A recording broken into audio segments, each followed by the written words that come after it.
AskGunQuestions.com is a website that we built back in 2007, and since then, for the last 15 years, people have been able to ask questions of simple to advanced nature, and we attempt to answer them in different ways over the years.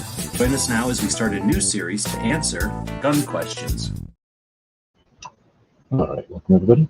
So we had a little last minute dodge and dive over to here, and moved over to StreamYard, the expensive, super exclusive for rich people StreamYard, $45 a month StreamYard. But I'm on the free plan now, so I can't change my logo over there.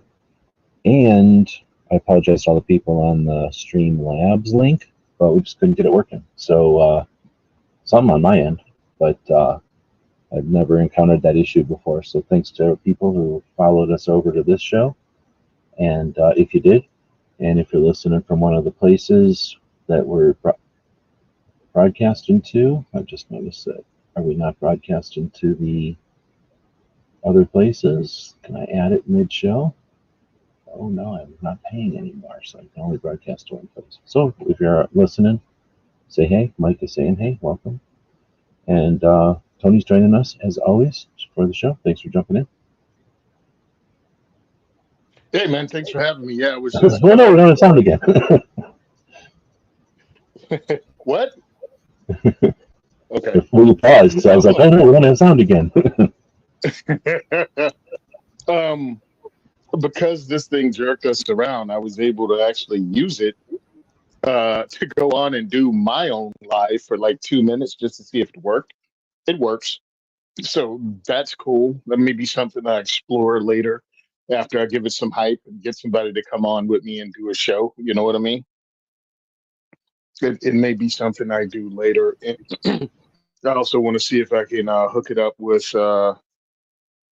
Anchor maybe and have it do my podcast too with the podcast links.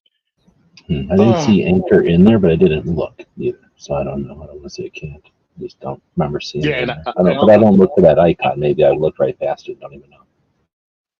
Yeah, well, they changed the icon, so I probably blew past it too. They changed the icon. And I haven't been on in too long. So anyway, yep, I'm back. I was really busy this week.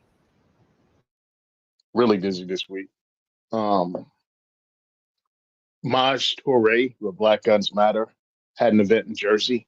I helped get him in contact with the range owner. Of course, they did all the working back and forth, but I was able to get that going.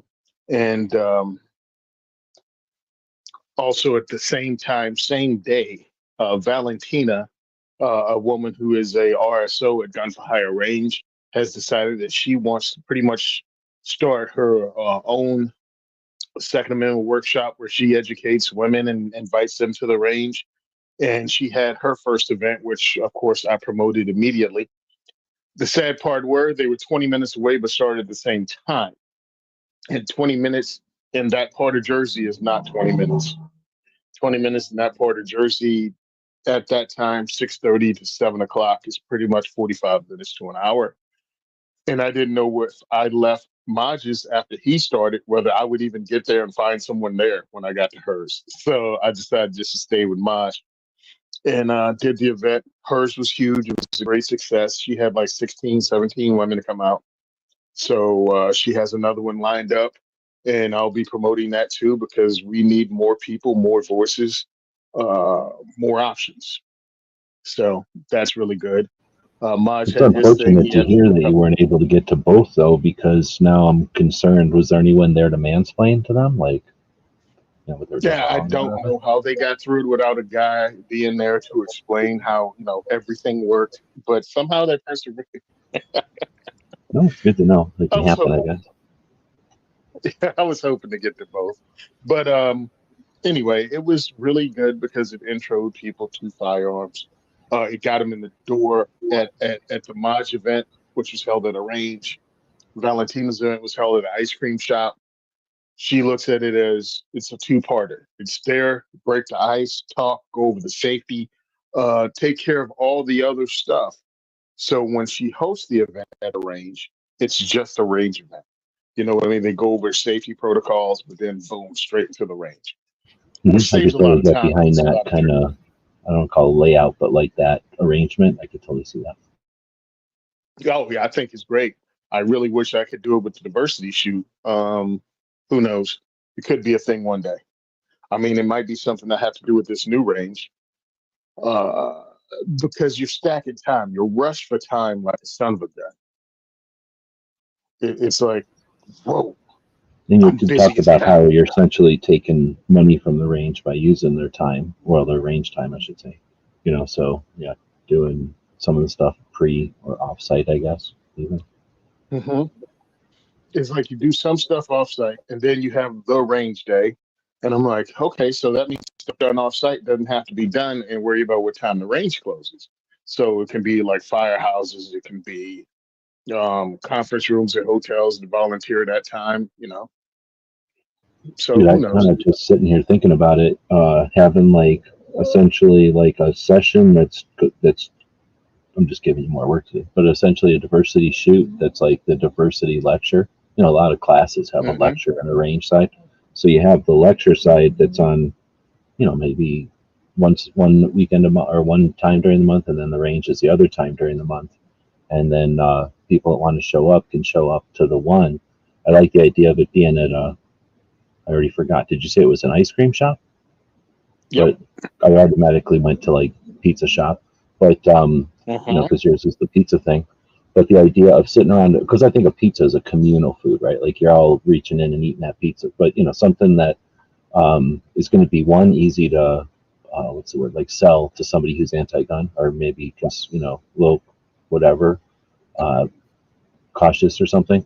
Well, hey, we're just going to go talk about it at the ice cream shop or at the pizza shop or whatever. And then that gives the restaurant an opportunity to donate and be part of it, right? At least give you a massive discount or give you a room or even free stuff. But even if you don't want free stuff, not you don't necessarily want everything free, right? You can get donations and pay the shop. Like you don't want to take their time.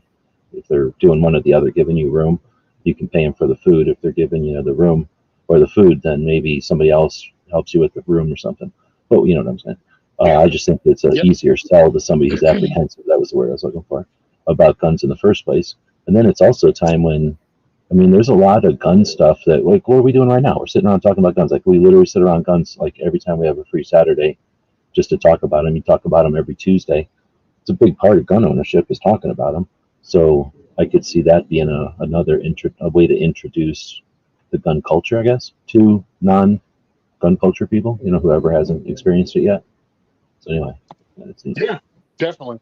I don't know. I thought it was good. She did well. I'm happy about that. What else did we do? Yeah, I think that was it, right? Yeah. It was a new range. I haven't been there in a while. Nice range.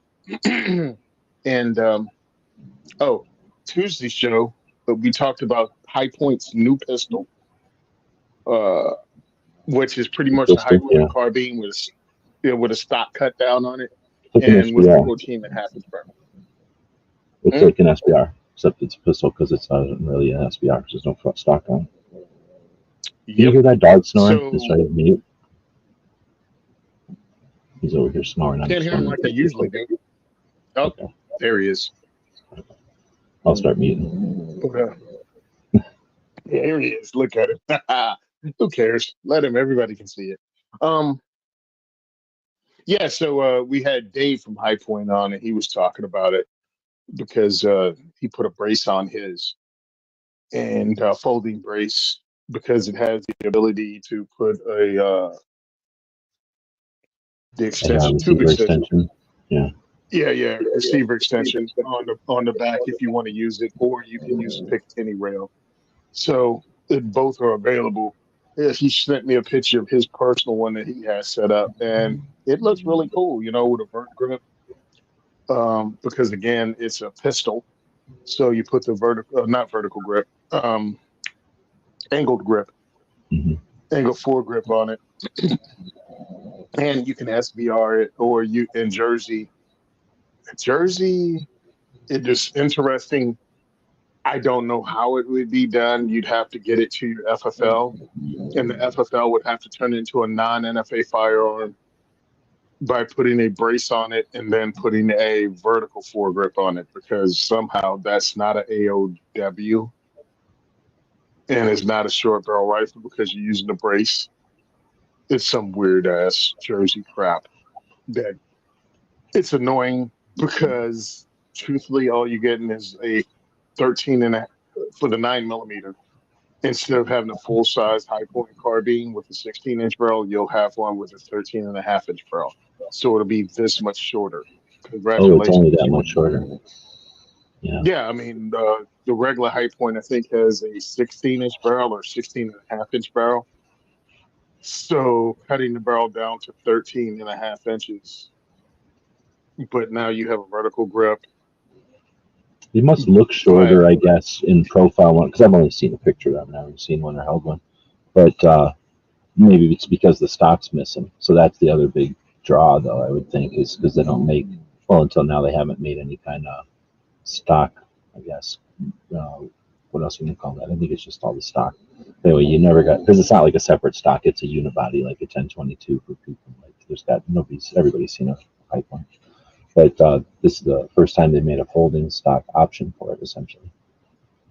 But it's a DIY. Like it's you pick your own stock, which is kind of neat because now it lets you make a look that you want. Well, it looks kind of Uzi-ish. That one does, yeah. Is that a flip up or flip to the side? It folds to the side. Okay. Yeah, okay, there we go. It folds to the side. He has a suppressor on it. He has the Red Bull extended 20-round magazine in it.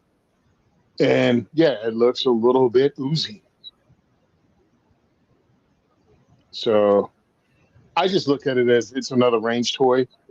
It's fine. But if you live in a place that can have that folding stock, now your overall length is probably, with it folded, maybe 20 inches. So it makes it a bag gun, a PCC that you can actually carry in a bag that I think is like $300 MSRP, I which think makes I'd it call that less a truck expensive. gun because I don't think I'd want to carry it around. It's probably still heavy, Uh, but I'm wimpy. Truck gun, whatever. My thing is, it doesn't take up much room. You can put it in the case, and it doesn't look like a gun case. Um, you can have it in case. Well, here's what's going on now in my view of the what gun world zeitgeist and the panic ensuing that people are trying to get everyone to do. Oh, it's going to, regardless of who wins the election next week, between now and January, it's just going to be a really interesting time, and chaos can break out any moment, and you need to have a way to protect. I'm like, shut up.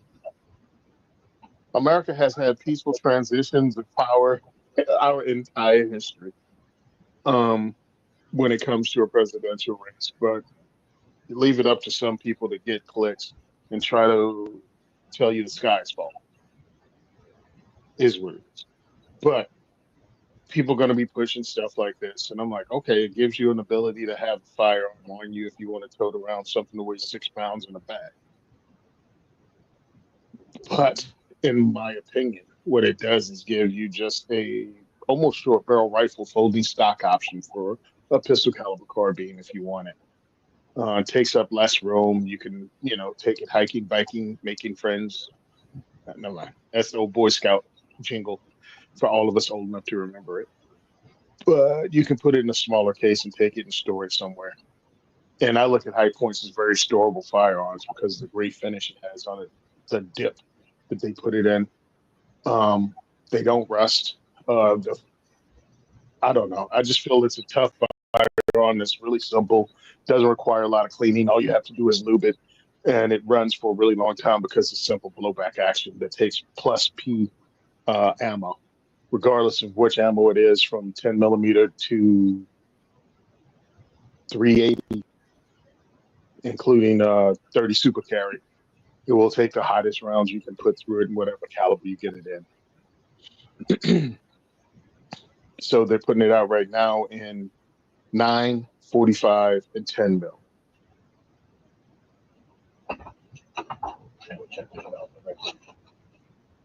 Now, me personally, if I lived in a free state, I would SBR it and put it in a high tower armory chassis, bullpup chassis that I talk about and use. And with that 13.5 inch barrel, it brings it in to ridiculously short Oh, it fits into that overall. chassis? Well, all it is a shorter barrel. Everything else is the Yeah, I same guess that thing. makes sense. All you Yeah. just, yeah, yeah, all it is a shorter barrel by, again, depends on 3 inches to 2.5 inches. You know, really thinking about it though, I think I've only screwed with messed around, like played with a carbine, a high point carbine one time when there was one in the store, and I like actually fiddled with it. So Mhm. I didn't think about, but when you look at that pistol version, I guess I've never seen. Have I seen it out of the chassis before, out of its stock? I don't even know if I have. But it essentially, it's like a No, 1022. It just ends at the end of the action, is what you're saying. So when you pull it out of the rifle stock, if you pull it out of the pistol stock, like there's still plastic behind the receiver on the pistol stock. Yeah. hmm So yeah, I'm trying to pull up a picture because I'm not gonna, show a firearm, but I want to see myself with that between 2.5 to 3 inches chopped off, because it looks like a kind of Tavor if you squint hard. The high point in the bullpup chassis, and I'm like, you take a couple inches off of this. Oh, and it has a threaded barrel, by the way, I was going to so say you you can can put really take. cans on them, but can you put cans on them there? Yep. So it's something you're going to have to measure, and I'd probably contact the guys over at High Tower Armory because I'm sure they have gotten their hands on it. Let me see. I'm sure they've gotten their hands on one by now. Ooh, that takes it down close, baby. That brings it really close to where the plastic starts on the High Tower Armory chassis. Are you showing Like us? you Or? might have to do a little. Yeah, I'm gonna pull it up. I'm sorry. Okay. Uh, I'd like to see the suppressors at this point challenge NFA. That was a theoretical back in the day when we first started going live on the onlines and on hmm the internets, and because it was just a theory, like, hey, wouldn't it be nice if silencers became so uh, ubiquitous? That's the right word. That like, hold on, let me put you full screen. That I'll get rid of this real quick. So that's with the So, pistol in it. no, that's with the rifle in it. That's Okay. with the full So size 16-inch essentially, carbine. would you even be able to put that front vertical angle foregrip on it with the pistol? Yeah, that would be real close. Okay. The angle foregrip I have on there is fine. I can move it back a couple more inches. Whoops. I can probably move it back a couple more inches, but it will be close. It would be close to the very end. You'd probably use a hand stop on it. Yeah, I'd probably use a hand stop on that. Oh, and if you look at the bottom, that's Rock Island's Armory DY9. I told you about that the other week, right? The Glock Oh, clone from Rock Island Armory through Turkey. okay. Oh yeah. And you were saying Yeah. even though it's from Turkey, you're digging it. It looks a lot like an Yeah. HS 2000 or whatever. It has a common look, but if it uses the holsters for Glocks, I don't see a loss. Again, it gives you something that's around 225, $250. That is a Gen 3 Glock. So that allows you to have a backup to your backup. It gives you backup to your backup. Another gun that can be the brother-in-law, family, whatever, emergency firearm for those people that, call you a gun nut, but then poop hits the fan and they're calling you like you're supposed to hand them out for free. I know you have a gun you can loan me. Nah, I never bought guns to loan, bro. That was never my purpose when I purchased firearms. Hey, I could give this to someone who never took the opportunity themselves to protect themselves. That's not a conversation I'm gonna have with my mom if she needs a firearm, but I already gave mom one, so everybody else can buy their own. mom's been taken care of. Thanks, Uh, DJ. with Play all nice. the with all the farting around getting the thing set up today, I forgot that it's every second matters. So it's the second of the month, and since 2013, we've done an awareness campaign or been participated in an awareness campaign that was created back in 2013. I'm gonna take a second and talk about it again. Back in 2013, at the very beginning of the year, we had Obama. I don't know if he new. I can't remember when he became president. So it was 13. It couldn't have been an election year, so he had to be a president for some amount of time. But he was still fairly new in the respects that, he was still a new president, I would say, figuring out what he was going to do as a president, and everybody was still, figuring out what was happening. It wasn't the end of his term, I don't think, by any means. But anyway, Sandy Hook happened in December or November, I forget, in December of the year before 12. I don't remember the anniversary, but so it happened. Christmas happened. SHOT Show happens, and during SHOT Show, Obama comes out and says, Congress isn't acting, so what I'm going to do is come up with this new idea of executive action. So he weaponized executive actions. That's when that became a thing. Up until then, executive actions were used to create national parks and little dumb inconsequential things, maybe turn a school into a national monument or something. Like these weren't like hardcore actions that anybody cared about or knew about, even hardly, I don't think. I might be wrong, but at least as far as I was aware, he kind of turned this whole idea of the president having the power to enact opinions on law, which isn't really a thing, became this new thing. And he threatened everybody with it, kind of wielded them. 23 executive actions. Do you have any idea what they were anymore? I mean, they weren't red flag laws, if I remember, unless they gave them a different name back then.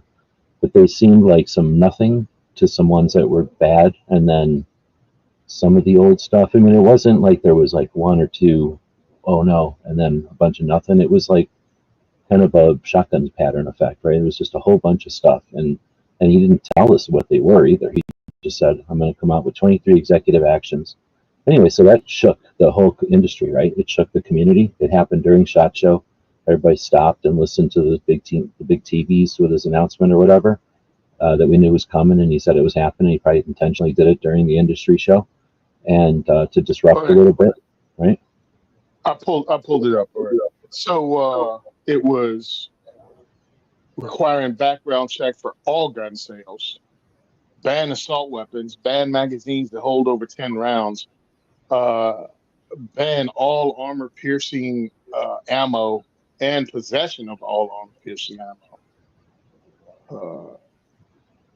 Yeah, so those are the ones they just have right off the top through executive orders. Like that were the most offensive or what? So what happened was the internet started in 2000-ish, let's say. The internet really started in the 90s, but people started getting on board with AOL, which kind of crapped out right around 2001.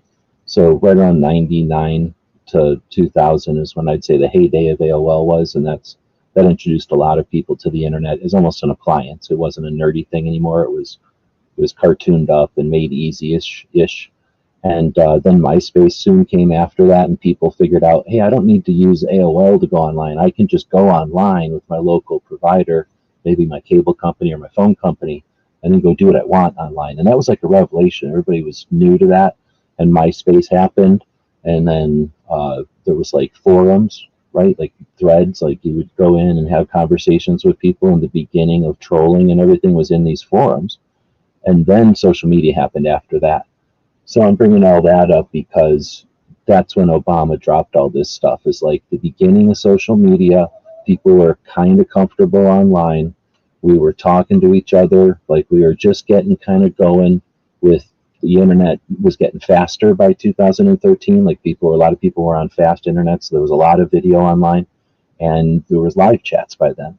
So when he dropped this, the internet wasn't brand new, but it was the online community was new. At least most online communities were new. Like the nerds had been online for a long time. Maybe gamers or something had been online for a long time. But like regular people who just like were joining the conversations, and large, massive YouTube channels were created with audiences, that was like in its, not infancy, but it was like coming of age, right? Obama comes out and says 23 executive actions. Everybody looks around for like NRA to do something. I'm not here to bash the NRA. I think they're a useful tool in our inventory, but they were obviously broken at the time. And one of the indicators that they were broken was Idiot and his dumbass friend going up to Obama and saying, "Hey, you know what would be cool?" And I forgot what all he said. Stupid shit, right? Like, was that the time when he was like, he didn't say nothing about bump stocks. It didn't say really hardly exist at that point. But he said something like, oh man, what did he sacrifice? He sacrificed something there. And that's when everybody really started hating the NRA. And I think they essentially, that was the beginning of the fall, I'd say, the modern fall of the NRA, at least within the gun community, was when Idiot and his friend, dumbass it, went up to Obama and suggested like compromise, essentially. And I can't remember what the hell they were at the time. Maybe it was a couple of the executive actions they were going to be okay with, so that hopefully he would stop the other ones or whatever their strategy was. Was it importation? Anyway, I can't remember what it was anymore because it was literally so long ago. But and then the three little organizations that everyone has such boners for giving $30 to nowadays. I got nothing against these organizations, but they are exploiting us half the time. They jumped in and did nothing. They took a lot of people's money and did nothing. There was nothing they could do. And they weren't all that organized yet. They weren't making millions. Well, they were making $1 million probably at the time. Like, they existed, but the internet wasn't there to just feed them. So they didn't know what to do. They didn't do nothing. So nobody did nothing is what I'm saying. Like, there was nobody coming to save us. And I think enough people looked around and said, you know what, we don't need anybody to save us. Let's just say no to this. Everybody took a firm their foothold in the sand, and it stopped. And the executive actions came by like a threat of a storm, like a hurricane, and then it came by like a little bit of a warm breeze on the neck. It was nothing. It was they amounted to nothing. So at the end of 2013, a bunch of us were like, should we really, like, we were online, we were chatting all the time. We were concerned at first. We were kind of scared. And then we kind of went, oh, you know what? Like, there's a lot of resistance to this. And anyway, that long story here now, short, is that at the end of this whole thing, by November of 2013, a bunch of us who were online actively all the time, chatting almost every night about guns and stuff, had kind of witnessed all this. We were all gun owners, so we all witnessed this. And this was, keep in mind, this was before the waves and waves of adult gun owners came to the mix. This was a bunch of just old gun owners who were online and sharing their stuff, and a couple of new kids, like a couple of new people that hadn't been around guns before, but we were mostly all just gun people. So we'd seen the, like, what do you call them, like, shortages. We'd seen the, like, issues with scarcity. We'd seen the assault weapons ban essentially end a couple of 10 years earlier, and we'd had a pretty nice 10-year ride. And we did not want to see the assault weapons ban come back. We all lived through that. We weren't like a bunch of kids that are just being born and, like, you know, been born after the assault weapons ban. Think about how many kids were born after the assault weapons ban. To them, that's prehistory, right? Like, their grandparents experienced it type of shit. We experienced it. So anyway, 2013, November, we're all sitting around, and I forgot where the idea came from, but I think it was somebody started it. The original conversations are out there. I forget his channel they were on anymore. I think they were on One Bad Marines channel, I think. But those original conversations, I think, started with a kid who was debating whether he should carry on campus. And it's still an issue. The campus carry is not a thing. Right? It's a once in a while somebody will come by and exploit the idea by making a bunch of money for the 4 years they're in college. But once they graduate, they leave it, and unless somebody's there to grab it and have the same passion, these campus carry initiatives come and go.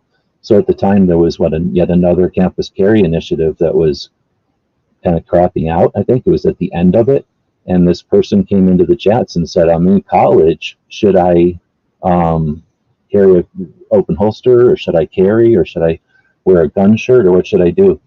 And that's what I think started the discussion. But again, this is 2013, so I might be embellishing it to some extent, but pretty much I think that's how it started. And then that turned into, what can we all do? Because this college kid is going to get in trouble, right? Like, oh, this college kid, right after that bullshit happened, you know, like, maybe it's not the what's the word, like a good message or the opportune time to do it, or, you know, it could be seen poorly or something because of the college campus thing or something. And I forget when didn't something happen with a 22? Some dumbass with a 22 killed a bunch of people at a college. Yeah, And I don't Virginia remember if Tech. that happened. Yeah, and I don't remember if that happened before or after. But anyway, so I think that was a little bit of, hey, maybe you shouldn't have to be doing this alone in college. Maybe if there was a big, I think that's what it was. I think if it was a bigger uh, thing happening, a bigger social movement happening that kids in college could say, I'm being part of, wouldn't that be nice? And then they wouldn't have to say, hey, I'm just being a radical. They could say, I'm participating in a movement.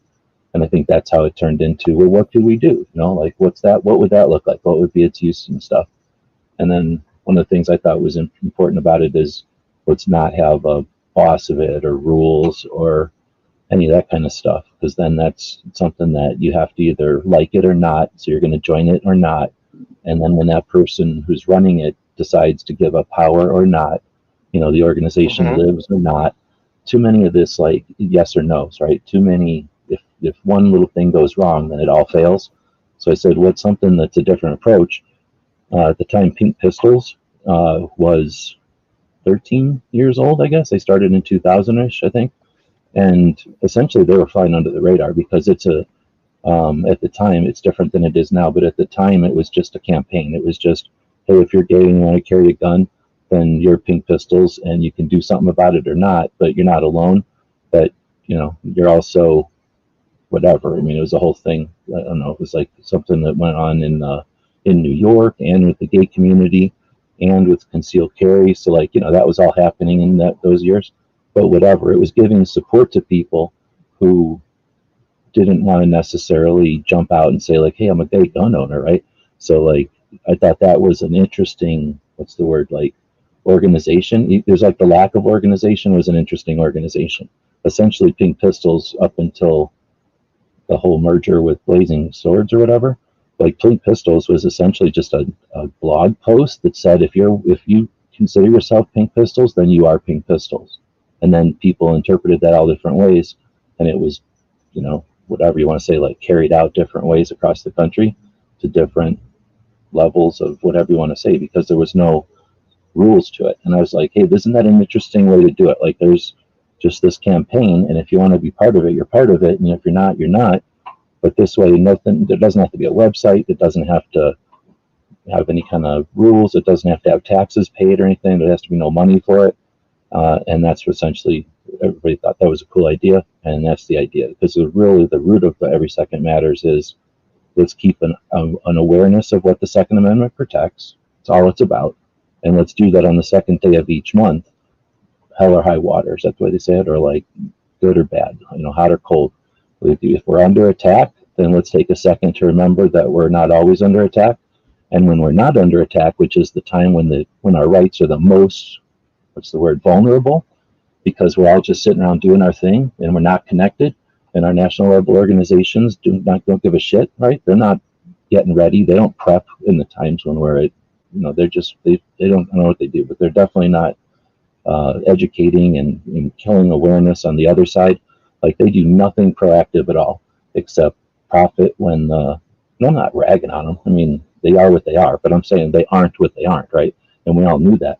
So what Every Second Matters tried to do was be this thing that people could just monitor, or like, you know, touch on the second of every month, just to remember, hey, yeah, we're in a community with a shit ton of other people, and when necessary, we can all come together and do something like we've done before. And there's been all kinds of success stories with people who are kind of bonded by Every Second Matters, getting up and doing something, whether that be fill a rally, give people support who are doing stuff online, you know, just being there physically or financially, or what's the other word, like as friends for people or projects that have needed it over the years. And I think it's also been a thing to be a part of, you know, when you don't want to necessarily, you know, maybe you don't want to be a Republican or a Democrat. You don't want to be for Smith & Wesson or Colt. You don't want to be for like 45 ACP or 9mm, but you can all be for what the Second Amendment protects. And hopefully it's, you know, it'll give somebody some of that too. Anyway, so I don't know how long I ranted about that, but I don't know when the last time I talked about it before, and what other people have been around since the beginning to give that perspective on it. But so far, it's been really interesting to watch it over however many years it's been, since 13, I guess 12 years. to see, when it definitely hasn't been like gangbusters the whole time. It's not like I hope somebody's not profiting off every Second Matters merch out there, because it's not like any of that is the drive of it, right? Like there's some logos out there on patches and T-shirts and things that essentially just pay for the distribution of them. They don't make money or nothing, and nobody buys them. So it's not like there's any kind of, there's no effort to harvest email addresses or to get you to join a newsletter or anything like that. So it's been interesting to see how it's persisted, I guess is the right word, or how it's evolved. I can't say evolved because it hasn't really done anything, but it has evolved at times over the years. And since that original crew, again, Yankee was sitting in there, and if somebody else was in there, every once in a while I'll talk about this, and somebody will go, "I remember those days." But aside from that, I think this is. I mean, I don't even know. Do you remember what you were doing in 13? Like everybody, ask yourself, do you remember what you were doing in 2013? Like that was many hobbies ago for a lot of people. That was many. That's a lifetime ago. Kids have grown up since then. So you've different lives. People have had all kinds of adventures since then. So definitely the people involved in it have kind of shifted. Well, I don't even know, maybe 6 or 8 times. Like the people that have taken the baton and run with it. And I'm not saying I watch it every single month. Half the time, like Krabby today mentioned it, I would have forgotten about it. I talked about it on my show earlier, and I'll think about it because it's the second, and I got these every second patches sitting all over the place. I actually have one right here. But, to me, it's, I don't know what to call it. It's like a cousin or something. You remember you got it, but it's not first in your mind all the time. So it's interesting to see the baton holders or whatever you want to call them, like keep the thing going over the years. Yeah, so I came into the whole Second Amendment space in 2012.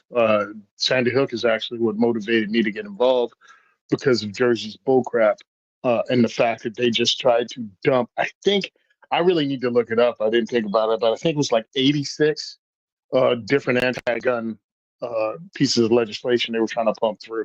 So that's why I laugh when, it's like Obama tried to pump through like 2 dozen. I'm like, yeah, there's rookie numbers. In Jersey, they tried to get through 4 dozen.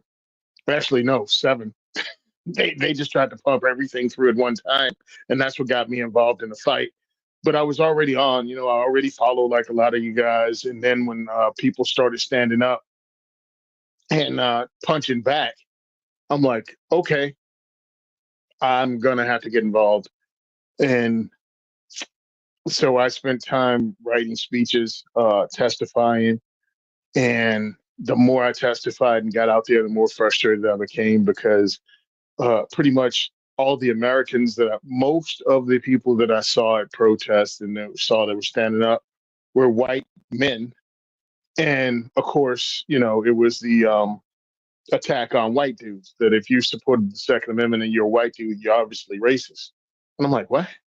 Because you're a gun owner and you vote Republican, so you're a racist because they said you were.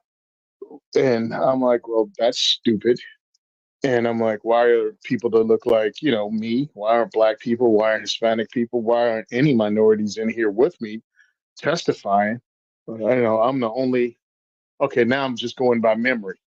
But I felt I was the only non-white male that was testifying. And that bothered me. There were other people that were not Americans, that were immigrants from other places, but it still wasn't something that stood out in photos. It wasn't something you could say, hey, that person right there is a minority. They're not a white racist. Uh, it was ridiculous. So that's when I got into pushing back and noticed that there were a lot of people that are doing the same thing. In 2015, and we said this before, Down and Mueller started the DC Project, which now is Women for Gun Rights.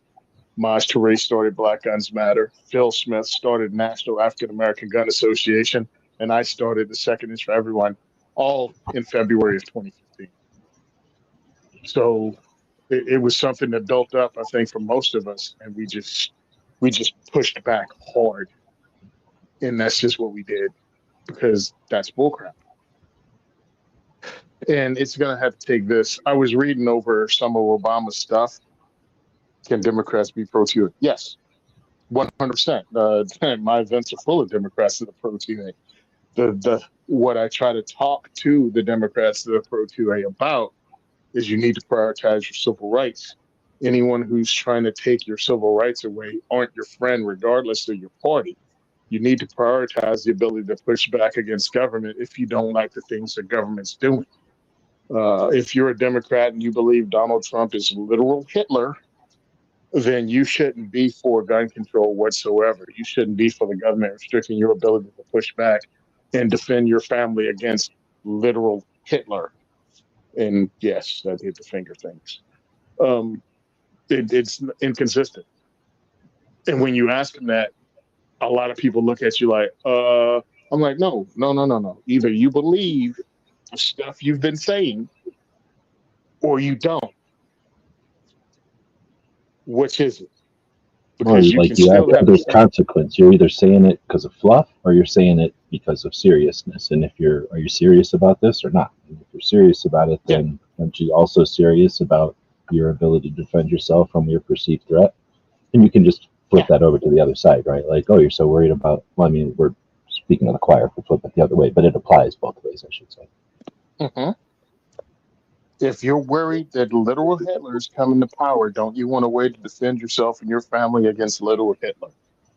Because the party you're voting for is going to be able to take your firearms away from you through the I like to laws take and that the other way, legislation they're though, proposing. because that's essentially standing in the middle or on the right and telling the left how to be, right? And nobody likes to be told how to be. So I like to look at it, or I'm going to throw a different thing out there. I think we probably have Mhm, talked about this. I assume I know how you think about this, but feel free to correct me if I'm assuming too much here. mhm, But let me see how to say this. So if the idea is we'd like to have them, politicians, the government, leave our guns alone, do we realistically expect that situation to change or the current situation to turn into the situation we want by yelling louder or by being more accurate or by having new facts presented in a different way, like a different PowerPoint will solve this? I think I'm trying to use examples of exaggerated examples or whatever, but mhm. uh, or in other words, if you're trying to lift something heavy, can you lift it from one side only? Like, yes, I can lift this phone, but if this was a heavy brick, would I be able to lift it from one side? Or is it more realistic to have an effort done by people on both sides, right? By lifting from both sides of the heavy object? And if we're attempting to change the mind of politicians, yelling as an opposition opponent of the opposition louder and more accurately and all the things I said, it can only go so far. Like, you can do it really, really well. You can be literally an expert at it. Like, there's been examples of people who've been really good at it, but have they moved the bar? No. So the way you move the bar is by having people lifting on both sides. So the question is, can Democrats be 2A? Obviously, yes. And Mhm.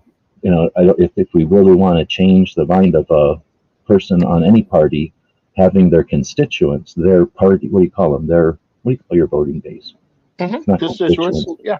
Well, but we're the constituents. Like, you don't even have to be a Democrat to be a constituent. I'm talking like their actual. Sorry. Fellow party members, fellow You want to Democratic change the voters. party, use the party members and give those party members a Mhm. vote. And I think the best way to do that is by yelling at them and kicking them out of your conversation, right? Like ostracizing them from any conversation because they don't agree with you.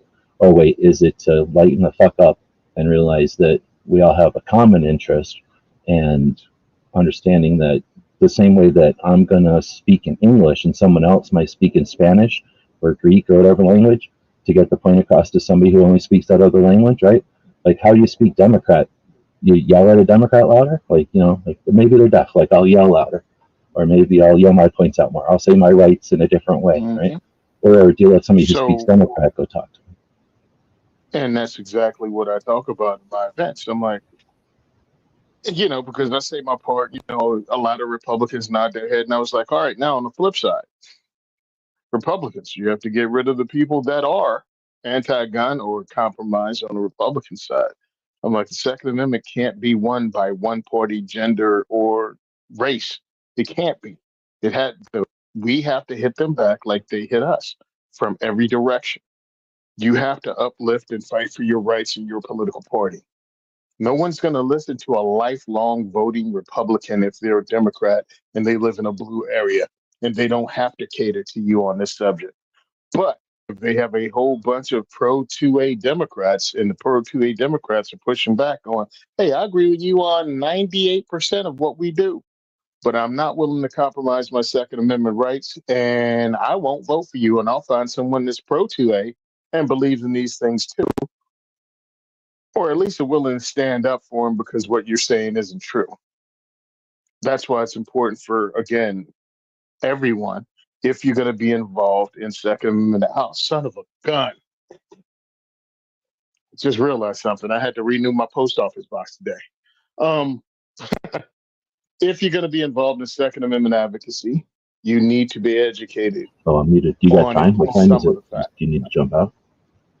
No, don't even worry about it. It's too late Okay. now. Post office closed.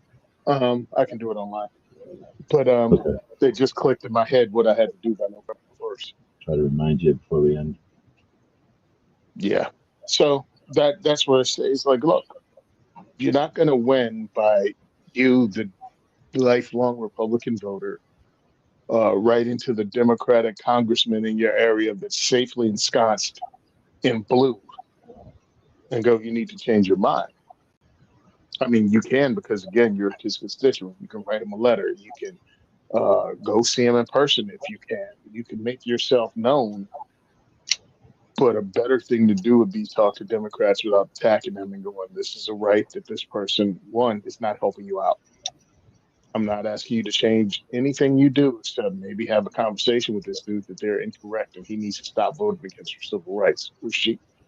And this is something you can do. This is what can happen. This is how you can make people actually safer. And it has nothing to do with the BS they're pushing.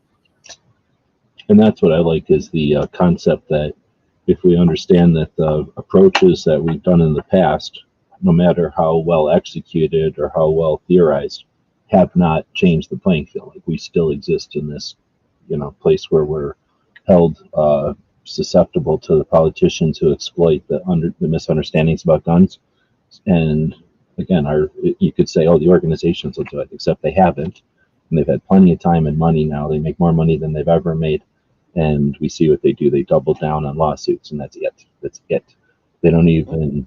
I mean, are they? I don't even get into what they're not doing. They're not doing a ton of shit. I talk about it all the time, considering what they could be doing. Our industry is so easy to fund. It all comes down to funding. How much the people that are doing the most work, how much time do they have to do that? We have nothing except for a couple of. I can only think of Diana, and she's really still not. She's in the industry. She's employed by the industry. I kind of suspect if SIG or I forget who she's sponsored by, but I kind of suspect if they had their way, they'd probably tell her to quit doing the advocacy because then she could shoot more, and they could not lose people who get their eyes rolled back when they hear about advocacy. But there's no full-time advocates, is what I'm saying. We have some full-time people who work for the national level organizations, but are they advocates? Like they might be mouthpieces, or what's the word? Like mouthpiece is a bad word. Like they might be people who are like reporters, but reporters aren't activists. Reporters report what activists have been doing. So when you think of all the people in the 2015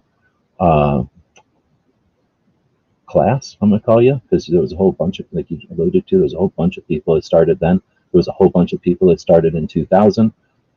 We'd have to think about it, but a whole bunch of people must have happened in like 18 or 19, probably 20 for sure, right? The whole like bullshit lockdown garbage did create a bunch of advocacy. One of the things we'll talk about is if we got time today, is the liberal gun owners. I'd call them like the next iteration after year 2015.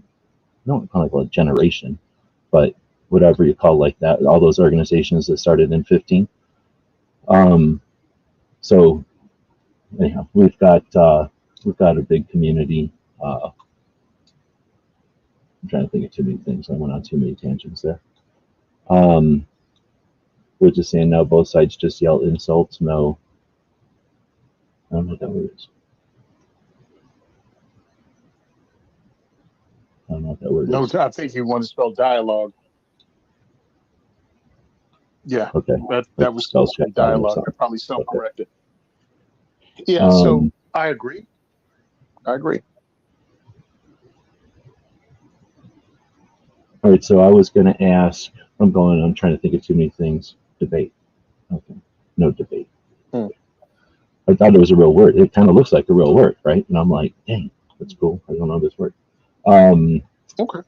I don't know. So I don't know. One of the first things I'll ask is 2024. I don't know how many, what do you call them, elections you've been paying attention to. Definitely have not paid attention to all of them, intentionally and unintentionally, but in our lifetimes, you know. But would you say this one Mhm. is more divisive, or is the same, or even if it is more technically, is it like exponentially more, or is it just like, things get more amplified over the years, and this is what you'd expect based on the last couple of years? So in other words, like recognizing that it is more than other years, but not in an alarming way, or something else. Like, where would you categorize this year's election in kind of, the whole thing, not just the gun debate, but like, just the election in general with all the craziness and the coverage and the whatnot? Is this one, and this is for everybody, I'm just asking Tony, but feel free to answer this one in the chat. And if you're listening as a podcast, jump into one of our chats, Tony or I's, and me or Tony's chat somewhere, and answer this one too. But has this election been more, less, or average, or on track for the standard escalation? I think after 2016, the bar was raised on what we accept as the divisiveness that's acceptable in public. You know what I mean? It went from 2016, Hillary Clinton calling people deplorables, to this latest election, you're a Nazi, you're a communist. Um, it's just worse. The name calling is worse, and what's acceptable and accepted by even the mainstream media to repeat and to play is worse. Yeah, so the new step, they moved the bar. They moved the bar, and it's a big poop sandwich. And I think it's time for Americans to push back and go, shut up. I had people vote separately. And I don't make lifelong enemies based on who you vote for. This is a political opinion. I'm a Second Amendment advocate, diehard Second Amendment advocate that doesn't even want to compromise whatsoever. But I'm not going to stop being friends with you if we're friends already. I'm not going to not talk to you or work with you. And they're promoting the divisiveness. I'm seeing people, and this is stupid because I'm seeing it on both sides, mainly because I kind of not a diehard Republican, I'm not a diehard Democrat, so the algorithm doesn't know what to show me sometime on social media. Mm-hmm. So on one hand, I'm looking at people ripping Trump signs out of people's yard, running off with it, stomping them and setting them on fire. And of course, if that's the way you've been politically, that's all you're going to see because that's what's showing you. But I'm also seeing Kamala Harris signs being snatched up out of yards and stomped. And I'm like, bro, they're doing this on purpose. They get you not to speak, and then they tell you the people across the room hate you. They create the divide so you stop communicating. They do it on purpose because they definitely don't want American public getting together and going, it's the government that's manipulating us. It's the government that's not taking care of our own people. No matter how And mad I we don't get at each other, they always seem to get richer. Like, that's exactly right. They always win when we lose. Yeah. And that's the last thing they want us to do. The government itself, the last thing they want us to do is get together and go, it's been the government the entire time. It's the problem. My Well, wife I and I think that actually had a discussion. go ahead. My wife and I actually had a discussion that wasn't firearms related. It was one of those, I'm not even going to say what it is, but it was one of those divisive topics. And we weren't exactly opposite, but we were arguing over it. And then I just stopped, mainly because she told me to shut up. And I stopped. And I went, wait a minute. And she was like, I don't want to hear it. And I'm like, no, no, no, hear this. I realized something. You and I are arguing about this. It's not the government's business. She was like, yeah, it's not. I was like, no, no, no. we're arguing over one way or the other, but I'm like, the government shouldn't be involved in that decision whatsoever. Like they've got us believing that somehow the government has a say or doesn't have a say, and we're arguing over it. And I'm like, which side of the thing the government should be on? I'm like, the government shouldn't be in the conversation. She was like, yeah, you're right. I'm like, yeah, this should be something between individuals or maybe on the state level, and I don't even believe it should be on the state level. But what I was saying was government shouldn't be involved in this. And I think we've got to the point they've worked us to believe government should be involved in everything, many people, and either it should be a conservative or a liberal issue. And I'm like, no, it just shouldn't be government involvement. I'm like, how did they do it? And depending on the topic, how did they do it 50 years ago before that agency existed? How did they do it 100 years ago before that agency was even thought of? And it's like, most of the problems we have today, most of the issues can still be taken care of by the organizations or the way we handled it 100 years ago. Communication is still communication, even though the methods have increased. You know what I mean? The different ways have changed, but just different things. No, we don't need government involvement because it's never really turned out on the whole to help the American people. It usually just costs us money. How much is your phone bill if you never make a phone call? If you never make a phone call and you buy a cell phone and you keep it in a Faraday cage, you still have a bill every month. If you have a house phone and you never even plug it in, you still have a bill every month, and it increases every year, but you've not used that thing because the government's involved and they charge you fees and tariffs and everything and taxes. Like they name the same thing, different things, and you're like, okay, I guess I got to pay this. So my issue itself is with the government, and that if people got together, we'd realize that and push back against it. So it behooves the government, it behooves the media to keep us separated, because now you'll watch your news, whatever your favorite news is, as they tell you the people on the other news channel hate you. And I can watch it at work because we have 3 lunchrooms that are joined together. And if you sit in a certain spot, you can watch both televisions in one room and the other. And one room has Fox and the other room has CNN. Which one's which? And you can just... Which one's like the conservative and which one's the liberal? I don't really watch TV. Oh, yeah. CNN is like liberal to the point of almost fantasy because they tell so many lies. And Fox is pretty much the same thing on the other side. Okay, I won't remember, but now I'm with you. One of them, like Fox is Trump and CNN is Harris. Yep, and they just dive right off the side. It's like, who's in the middle? And who could be in the middle? Because for me, again... Well, it used to be like BBC and RT and stuff. Is that still a thing or no? I don't know. I haven't listened to or paid attention to BBC in a long time. Okay. So they might not be that great, yeah. But, back in the day, listening to the other countries' view of us, at least, they probably had some agenda, but at least it would be, they didn't understand our agendas. You know what I mean? They had their own agendas of what they were going to say. Yep. It's because they don't have the history we do. So listen to someone with an accent talk about, America and the Second Amendment, and I'm like, yo, shut up.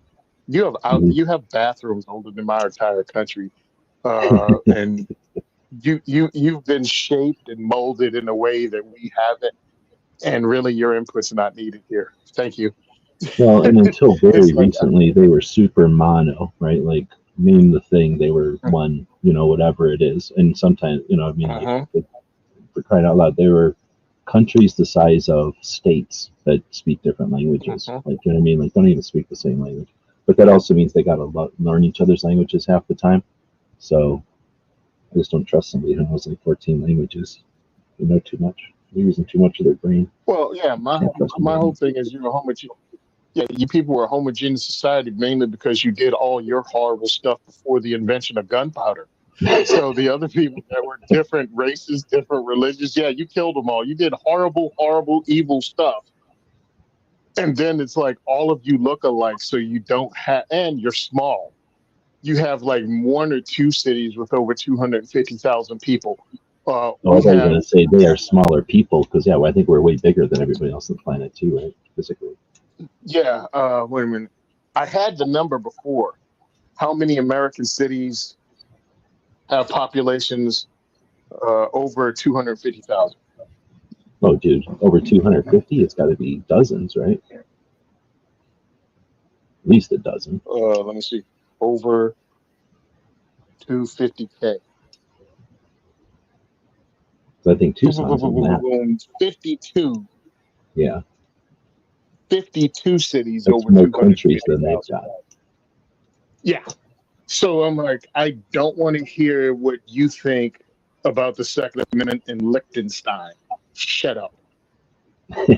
I've got more people. I've got more people in one booth in a diner than you do in the whole Liechtensteinian parliament.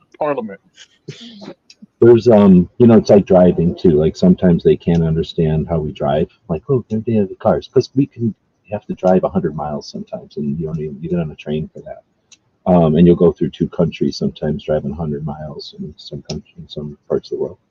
But there there's got to be a factor since we're talking guns here. There's got to be a factor when you grow up with them and you're around them, you're going to be familiar with them. So if it's horses, if it's musical instruments, if it's vehicles, stuff in the kitchen, like, you know what I mean? Like whatever your parents are into, you're going to be comfortable with Mhm. that.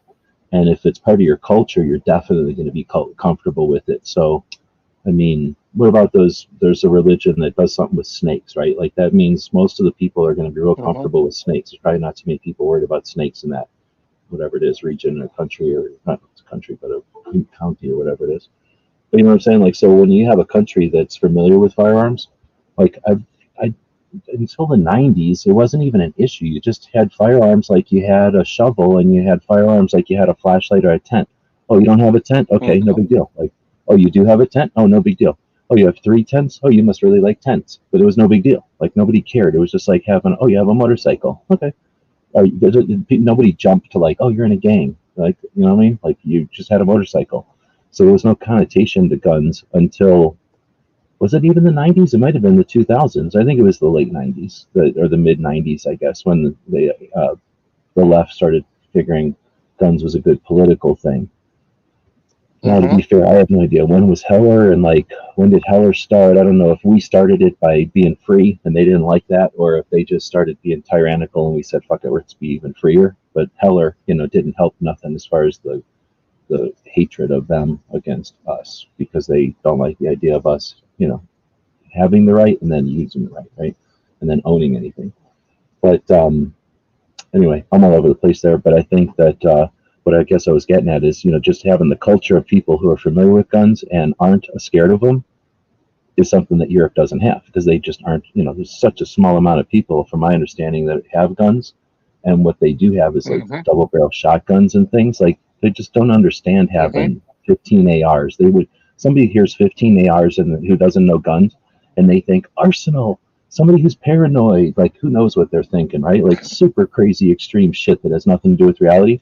In reality, 15 Mhm. ARs means you like to tinker, you figured out how to buy $39 lowers, and you like buying parts. Like, you know what I mean? Like, and you figured out building an AR is cheaper than a motorcycle or a boat or most toys. Honestly, like an AR is honestly a very inexpensive hobby.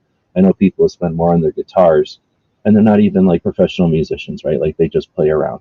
So, you know what I'm saying? I think that the gun culture makes a bunch of people who go 15 ARs. I don't care. Like I know people with 40 plus ARs. Like I don't care about 15 ARs. Mhm. You're definitely an enthusiast with 15 ARs, but you're no like extreme AR owner. It's too easy to make ARs. Now, if you have 15 1022s, okay, that's extreme. Like that's a lot. That's a collector, somebody who's really into them. But 15 ARs, that's like saying you got 15 pistols. Who cares? Like amateur, like 15 pistols. I know people who didn't even buy guns till they were 40 that had 15 pistols, right? I don't think it's hard to throw a stick and hit people with 15 pistols. And again, if you're not in the Well, gun what I'm culture, saying is, 15 pistols? Why would you need 15 pistols? How many people you army? Like, are you a bad shot? Like, I don't know what they would think with 15 pistols. Again, that's, am I wrong? That's like rookie numbers. well, it depends on who you're talking to because there's a whole bunch of gatekeepers in Second Amendment community I want to punch in the face too. You only got two hands. Shut your fud ass up. Um, but no, if you have 15, 1022s, I see that as the same thing as 15 ARs. You want to tinker. It comes with all these parts. You can do so many things with it. You can have everything from, a tactical to a competition to a hunting to an old school to one that looks like an M1 carbine to one that looks like an M4 Mini 14 with a folding. You can do all that with 1022.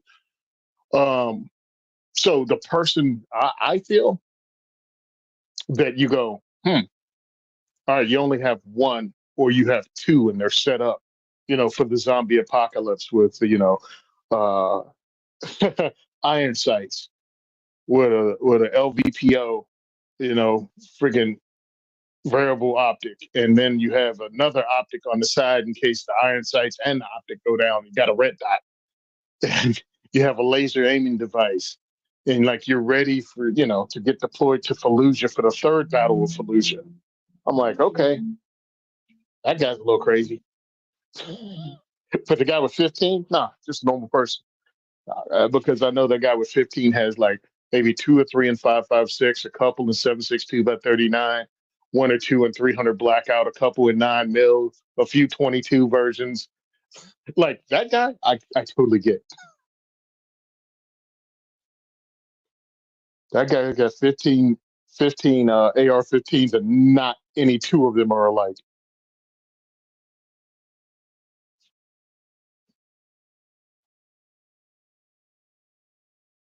All right, we're getting a lot of conversations from people out in the chat, which is awesome. Thank you. But I did jump over to look at the whatever I call it, the Oh database, yeah. but the list of people that asked stuff from the website.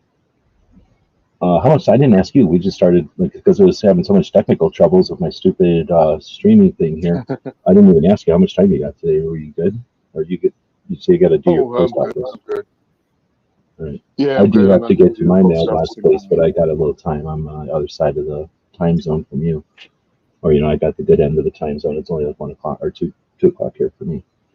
I think I'm about to be an hour closer to you though. Whenever we do this time jump or whatever, so I'll Yeah. probably screw this up for a few weeks while I get used to it. It takes me a while usually. Anyway, so we So did get a real go ahead. question. Okay, Hmm.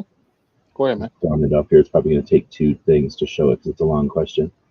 It says, so I'm 20 years old. I ordered a pistol to start concealed carrying. Completely skipped my mind that you need to be 21 for handguns.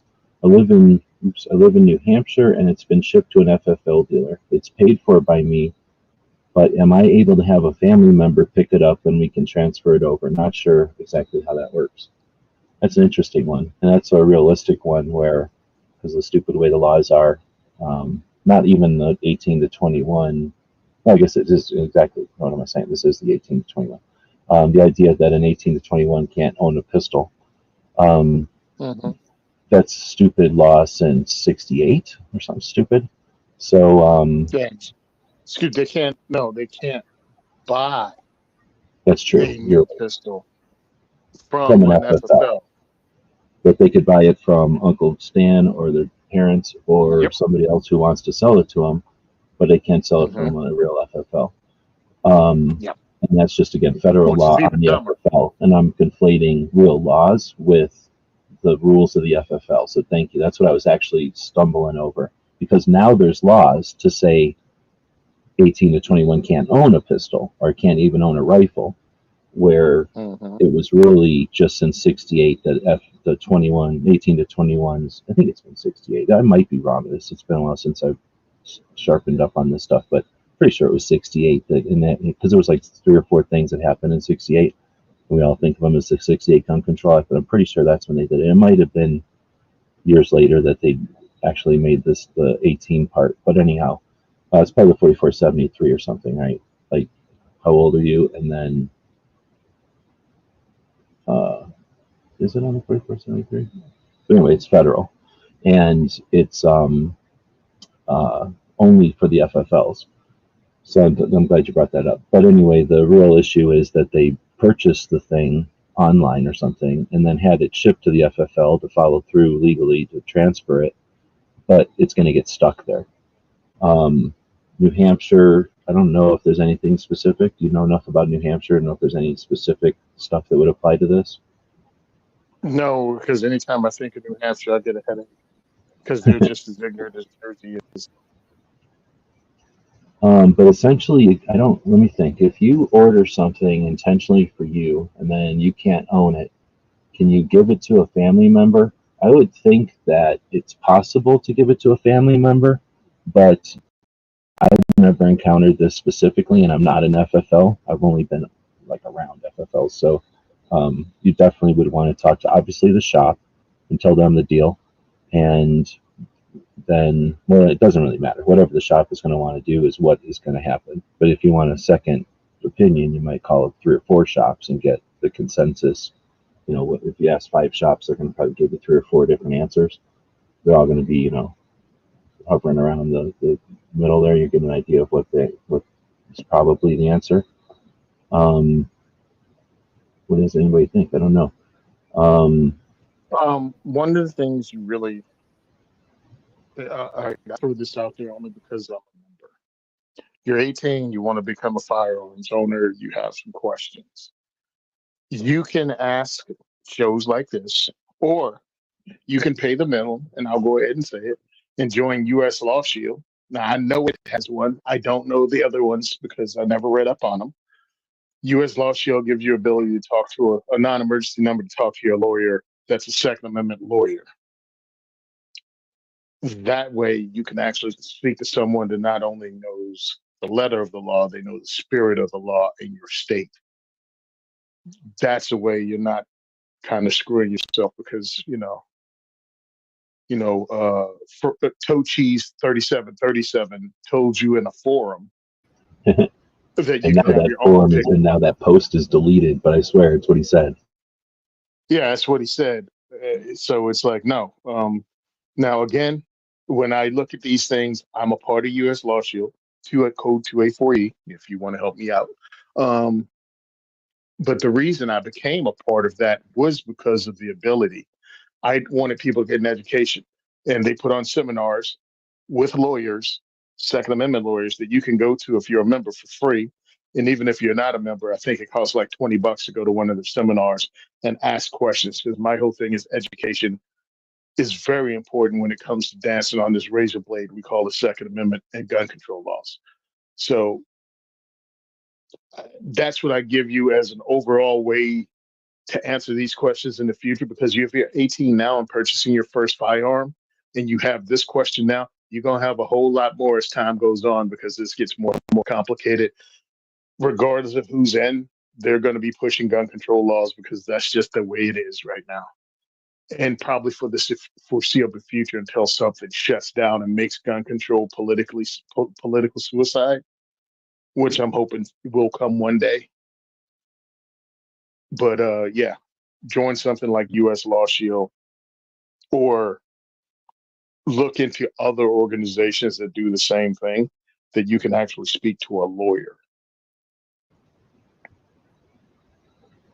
So that's decent advice because a lawyer obviously, even if, well, there's possibility that they've dealt with this specific thing before and then they just know, and now you're good to go, right? Because you got from somebody who understands it. But even if they haven't touched this exact thing, they got that lawyer understanding and like perspective and like, knowledge of the law. So they can almost always give you I'm sure most lawyers can also go, hey, I don't know, but that lawyer knows. Type of thing. Like, this is the type of lawyer you need to talk to. But that's probably the type of lawyer you need to talk to is who they're going to employ, right? Yeah, I just blew through their stupid pricing thing. So monthly price. Look, I'm just throwing it out there. $24.99 that first month, and it's covered with this question thing, red flag law, bystand, all kinds of other stuff. Check out their website. Compare it to anything you want. I don't care.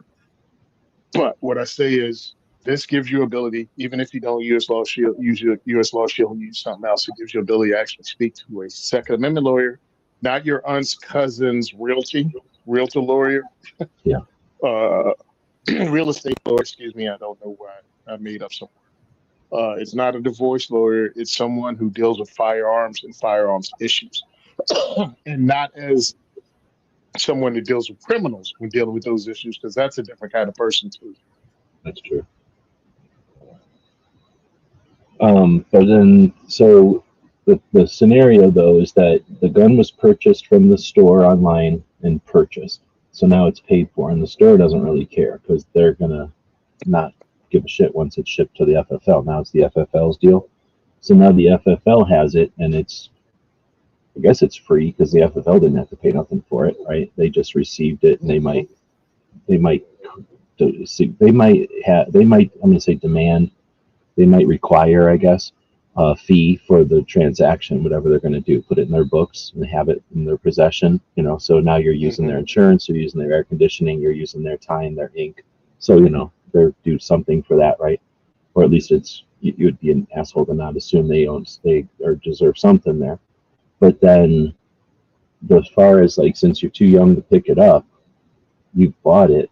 Nobody cares if you buy it from a online store. I don't think. I might be wrong on that, but I don't think anybody cares how old you are when you buy it from an online store. Can a kid walk into a store and buy a gun for his dad? That's the question. Because if a kid can walk into a store and buy a gun for his dad, like an underage kid buy a gun for his dad, have the dad fill out the 4473, I haven't seen that scenario, and I've never done that, so that I don't know. And if that answer is yes, then I would say this would be similar, right? Like the kid bought it, but then somebody else in the family, and obviously not an extended cousin, but somebody who would be whatever in the realm that they call it. I think it's grandparents and brothers and sisters and parents.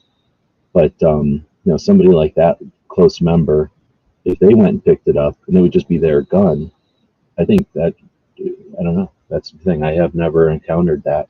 There's a number that the FFLs would call at ATF or NICS, I guess, really. It's not ATF, it's at NICS, that's FBI.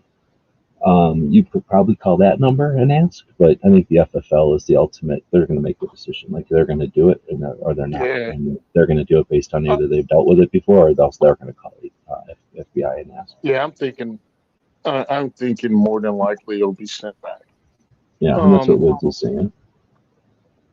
And that might be because the FFL just doesn't want to deal with it. I don't want to, can you imagine all the other stuff they're dealing with? Do they want that situation dealing with their, especially with an, what's his face? Harris's boss. I can't remember his name anymore. Biden. Have you seen a graph? I've seen the other day, NSSF graphed out how many, or maybe it was close, it might have been Open Source Defense.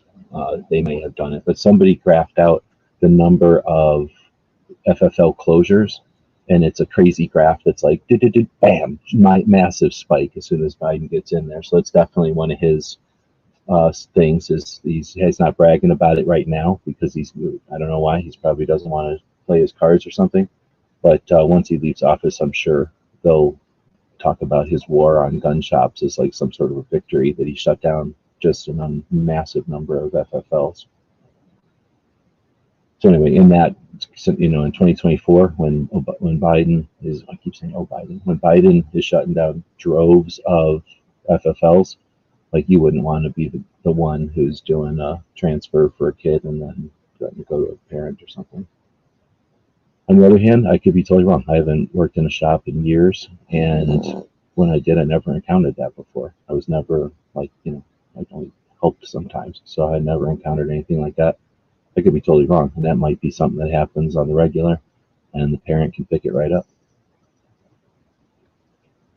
Now, Plain Note is saying, don't some of those under 21 states, and that's the thing that I was conflating before, is there are some laws out there at the state or local level, probably at the state level at this point, that say you can't own a whatever rifle or a pistol from 21 to 18. Kind of depends because I haven't tallied those laws up in a while. to know how many of them or what their variety is. But yeah, there are some of those. That's why I was trying to say, like, federally, like, you're okay, like you said, as long as it's not from an FFL. But and then there's a possession thing. Like, being able to buy it is one thing, but possession is another thing. So again, you have to know what we don't care what state this kid's in, but 20-year-old's a kid, right? Yeah. But we don't care how old the person is who's 20, or what state they're in, I guess, right? Like, that's, but they should be aware of whatever their state laws are. Oh, that's what What's he annoys the saying? heck If out he of me ordered it about in the kids. dad's name, it would be different. I see what you're saying. Yeah, because for me, I look at this whole thing as you're gonna have to push back. But at 20, I wasn't interested in politics in any way, and I was a gun dude. And I had to live with the U.S. military's bullcrap. When I was 20, I couldn't own a firearm because I was stationed in Japan. I got back to the States and I couldn't own one. If I did own one, it would have to be kept in the armory on base. And I really didn't want to let those retards touch my gun, mainly Oh, you mean because, if you own personal guns, you had to leave them there? yep, Okay. if you own personal firearms and you lived in the barracks, you had to leave them in the armory, which I understand because we're stupid. But I'm like, I'd rather not have a firearm than have a firearm that I had to leave somewhere and I could only check out when the military said I could check it out. You know what I mean? And then Yeah. those guys would be messing around with my firearm because they were bored. They wanted to check it out. Because I had my own, not only I had my own a Delta Elite 10 millimeter, I also wanted to buy H-bar Colt Do you that think they came with give an you op. shit and inspect it every time you returned your own shit and be like, this isn't clean enough? Bring it Oh back when no, it's clean. I think every time I go there to pick my gun up, that it would be freshly cleaned and oiled, Like they and would the do it for you? and the Like your gun yeah, caddy? and the Yeah. trigger would be real smooth from all the rounds they ran through it while I was there. That's a good point. Buy a 1911 and give it to the armory on base, and then when you get it back, it's good to go because they shot the shit out It's of it. like, wow, what the heck, man? Why is this so clean? And man, that trigger was gritty a week ago when I shot it. Now it's just smooth. Yeah, that's 2 weeks because later, it's like, now it's pretty got a much, rattle. yeah. They ran 2,000 rounds through your pistol between the six of them because they'd never had a Wilson combat before. I remember we got to Because pick that's duty what I one was trying time. to do. Must have been in basic because I think it was back then. But that reminded me because I know I've spent some time in an armory, and it was either some school I was in. You had to, or maybe to get out of cleaning or something, you could volunteer for more work or something. Mm-hmm. And anyway, whenever I was always on lookout, whenever I could get anything near an armory, I was going to do it. Obviously, who wouldn't, right? But anyway, I remember doing some, like, whatever you'd call, like, volunteer work almost, and it must have been in basic at this armory. And it, because the other reason it had to be basic was it was full M16s and M60s and stuff. And who else has? I mean, I guess places in the army have them, but like most people just don't have racks and racks and racks and hundreds probably of these things. But anyway, I can remember going in there, but I never even thought about that anybody who, and this would have been Leonard Wood or whatever. This would have been Mm-hmm. big ass fort. I never thought about, well, actually on a giant fort, I wonder if they do that. Do they make everybody leave them there? But anyway, I'd never even thought about that, so I wouldn't have ever even asked. Although I'm guessing because this was a giant warehouse room, like giant room with, like you see in a movie or something, with like the racks and racks of M16s that are like 2 or 3 tall. It was all dusty and shitty in there. Like I'm sure the real guns, like people's private guns, were in some kind of a safe or cabinet or something. I doubt they were just out in those, the military racks.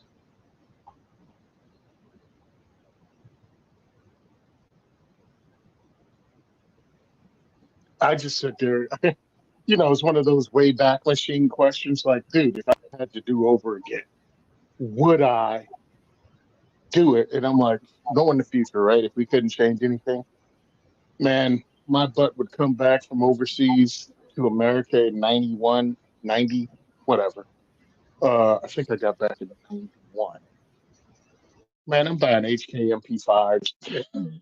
I'm buying the stuff they're about to ban. I have a problem importing, and if they shoot it at the range, they shoot it at the range because I know Dude, in I a few wanted a years Nike this since thing's I was a gonna. little baby kid, and up until Hmm. '86, I could have bought one. You know what I mean? Like I could have been like, "What do you want for your birthday? A Newsie. What do you want for Christmas? A Newsie." You know what I mean? We got one of Hmm. those kind of deals going, where by the time you're 16 or something, it's like, "Hey, all right, we're finally buying your Uzi or whatever," because you won't ever ask for anything else. I think that would have worked out for me. I'd have to do the math, but I think that would have worked out. Just, but of course, we didn't know that it was ending in '86. But I mean, that was technically a possibility. I would give my dad shit Hey all the time. Tony, I'd be like, if you would have been buying me a machine gun every year, I'd be wealthy right now, right? Like, instead of buying me other hey baby crap, like, Tony, hey baby Tony, what do you want for Christmas? I want a yeah, Mac 10 fully auto. exactly. I want a Mac 10. I What's a want a I baby's want an first HK machine gun? MP5 trigger. I want an MP5 HK MP. What's it? HK MP5 full auto trigger pack. Yeah, that would be Yeah, I actually a don't need the good whole gun. kid's first full auto. Doesn't rise a lot because it's little and kind of heavy, but two hands on it for sure. Kind of Yeah, meant to be held with just want two the hands. trigger pack. Why do you just want the trigger pack? Is that going to be worth a gang of money after they pass this 84 Hughes Amendment? 86, 86. He was 86. I'm sorry. 84. Well, no, nothing in half in 84. 89 is the no 68. That's what I always would conflate. 86 and 80 and 89. Or that's how I remember. 86 and 68. You just flip the six to an no. You move it around. 86 to 68. Um, the other one again, I don't know how much time we got, but I was going to ask because I was doing my show this morning instead of last night. I fell asleep again. I was doing a bunch of shit yesterday. Totally fell asleep by the time my show started, or I was just dragging ass by the time my show started at 9. So I just went to sleep and then did my show that I normally do on Friday this morning. And one of the videos I was going to chat about, because I always like to promote Professor Yamane, was his attending the Liberal Gun Owners Conference in Vegas. So liberal gun owners, like I said, I think they're a good example of like the generation or the class after your generation or class or whatever you want to call like group of people that started advocacy at like a Hmm. real level. And Hmm. that was more of a club or whatever, right? I think wait, this is Liberal Gun Club, yeah. There's Liberal Gun Club and then there's Liberal Gun Owners. Wait a minute, which one is it? Hmm. No, I don't remember. They're too close to the same name for me to remember. I'm dyslexic. But Professor Yamane No, went I'm to not. one of them. Huh? Hmm. No, I Um, had this sticker here. I didn't know which one you were talking about. well, you know what? It's the one with the unicorn. So it's the one that went to SHOT Show. It's Laura. Hmm. Uh, I can't think of her last name, I had the patch. Hold on. I'll look it up in a second. but you know what I'm Yes, I saying. It's that used it in one. the Well, post. I mean, you Yep. know both of them. But anyway, they're the ones Hmm. that he happened to go to their national thing. And first, I was going to ask you if you happen to know off the top of your head, is this like their third or fourth year? I'm thinking it might have been their fourth year already. Maybe COVID screwed with it or something, but um, or maybe it was supposed to be in 20 and then this is like should have been their fourth year. For some reason I'm thinking it was their fourth year, but whatever. I think it was his Liberal first Gun year Club. going. Liberal Gun Club. Okay. All right. I don't know. Let me see. Boom. Liberal Gun Club. Because I posted this actually on his post. Um, I The one posted where my he, picture. of his video Yeah. from like yesterday I think. So anyway, so I was going to ask two things. One, I guess you didn't get invited, otherwise you'd have been talking about it, and you didn't attend I should say. Hmm. I'm sure you probably were invited if you wanted to go, I'm sure, but they didn't say, hey, you got to be here, here's a plane ticket and hotel room or anything like that. Not that they did that for anybody, but one, would you, I guess that's the question, is would you attend that one, like unlimited funds, or they invited you and gave you a ticket or whatever? Is that something that's on your radar? And I'm assuming yes, I Yeah. mean, especially if it's free or something. But I guess, is it on your radar? It's like, dang, I wish I could attend, but it's just not in the cards. Or is it like, yeah, I'd go? And then, well, I'll ask that question first. Well, obviously, I mean, well, maybe not obvious to some people. Yes, I'd go. I like these guys. I've talked to them. We've sat together. We've broken bread together. I think their mission is really important. So yes, I'd definitely go. Just like I'd go to almost any other organization's event if they invited me. I'm Yeah, guessing a little yeah, bit I'll more just. so than some though, because of like I say, you're friends with a bunch of Mhm. them, and you probably be interested to hear what they got going on. I know I would definitely Yep. agree, or I would say that I would say like a notch or two short of eager. I mean, I am kind of eager to go just to recover it because I that would mean I'd be out on the road covering Second Amendment shit again. But I'd rather go to Hmm. a museum honestly. Like I don't really. It's not like my number one thing to do or anything. But if I was on the road and I could make it happen, I mean, I'd move things to go to it. I wouldn't not go to Dragon Man's to go to it, you know what I mean? But I'd go to it Hmm. over some other stuff. And I'd definitely go to it over any gun show I've ever been to. Maybe not Wanamaker's, but like, in other words, I'd give it priority over some stuff I'd done before. But I'm not saying it's like the number one thing on the list of shit. Anyway, I'm just trying to put it in perspective. I think we both like be interested in it for sure, and then even more Yep. potentially. But then, Yeah, like if I don't know, let's just say I was able to retire comfortably. You know what I mean? Let's say I sure. won a lottery, but I wasn't filthy rich, but I was able to, chill out and go to things. That would be something on my list. It would probably take precedent over going to, I'll go ahead and say it, NRA, if I had the choice. Sure. Like you go to NRA for 4 straight days or hit the Liberal Gun Club up, do their thing, and then maybe catch a day. Because really, to me, at this point where we're at, unless something significant happens, NRA is not a priority for me. Well, and the Outside of NRA maybe, show is never going to be. It's just a bunch of loud, giant gun show you really can't buy nothing at. So it's an interesting thing to attend. It's like going to a giant amusement park or something. It's a neat thing to attend, but I don't think it's something you need to attend over and over and over. It's just not. At least for me, it well, wasn't with me, that interesting. I'd rather go to different events for that kind well, of stuff. with me being able to go to SHOT, with GOA hosting their event during the year, me going to Kevin Dixie's event, like there's industry events I can go to that aren't the NRA, that I can actually meet other podcasters if we have meetups and stuff with the Firearms Radio Network, because I'm on the Firearms Radio Network. And if we're going to do a meetup, John Patton with his thing, Gun Collective, wherever the heck that'll be, like all of those things can take the NRA's place until the NRA wakes up and gets their stuff together and becomes that, 800-pound gorilla that anti-gunners think they are. Like when Well, the okay, NRA that'll be gets, a yeah, while because they're yeah, broken right now. But let's not go on. I wanted to set it up with, like one that you're not against the liberal gun owners, and two, like it's oh, not like your 2024 is ruined because you weren't able to get there either. But then the yeah, reason I was going to ask that is because, and you're not affiliated with them as far as I know. But then, no, and I was thinking about this, and this is because I'm a dick, I guess, but I'm also like sick of the back and forth all the damn time. And a whole bunch of this back and forth is people, I don't want to say like they're either too lazy or they don't know there's an option or they get money from the back and forth, right? The situation that we've mm-hmm, got for so long. And back in the day, I could pass. I give everybody a pass. I'm not unaware that back in the day we only had fax machines. We only had pagers. Like I lived through all that. So there was a time when we didn't have the facility, the ability to communicate the way we do now, but now we do.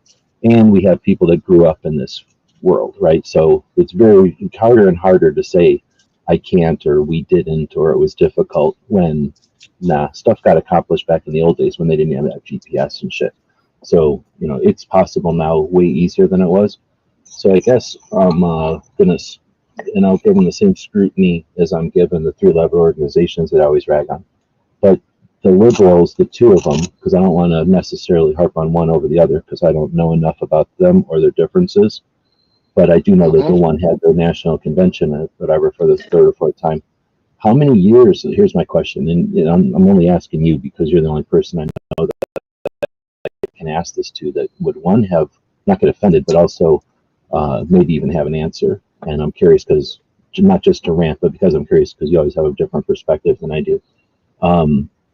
When do we expect results? Like I was saying, like so let's say it's their fourth one, and if it isn't, they've been around for more than a number of years, so that, they've just say it's their fourth one. So their first one happens, you don't expect them lightning out of the gate. I mean, that might happen, but no one's expecting it. Second year, they're getting their bearings, they're getting their feet, they're figuring it out, they're figuring out the nuts and bolts of getting a bunch of people together. And all this time, these are yearly things. So like in between, there's a year's worth of time on the clock. And then the third year, like at least be planning something, like doing something.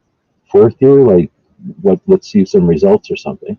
Now, I'm not trying to say like they had this massive agenda or whatever, but I guess if they were going to do anything and they've been around for so long, wouldn't you think that this election situation would be an opportune time to come to the play or come to the field and say, here's some misunderstandings, or here's some things that we've always had a failure with as two sides, two political parties, and hey, we're Democrats.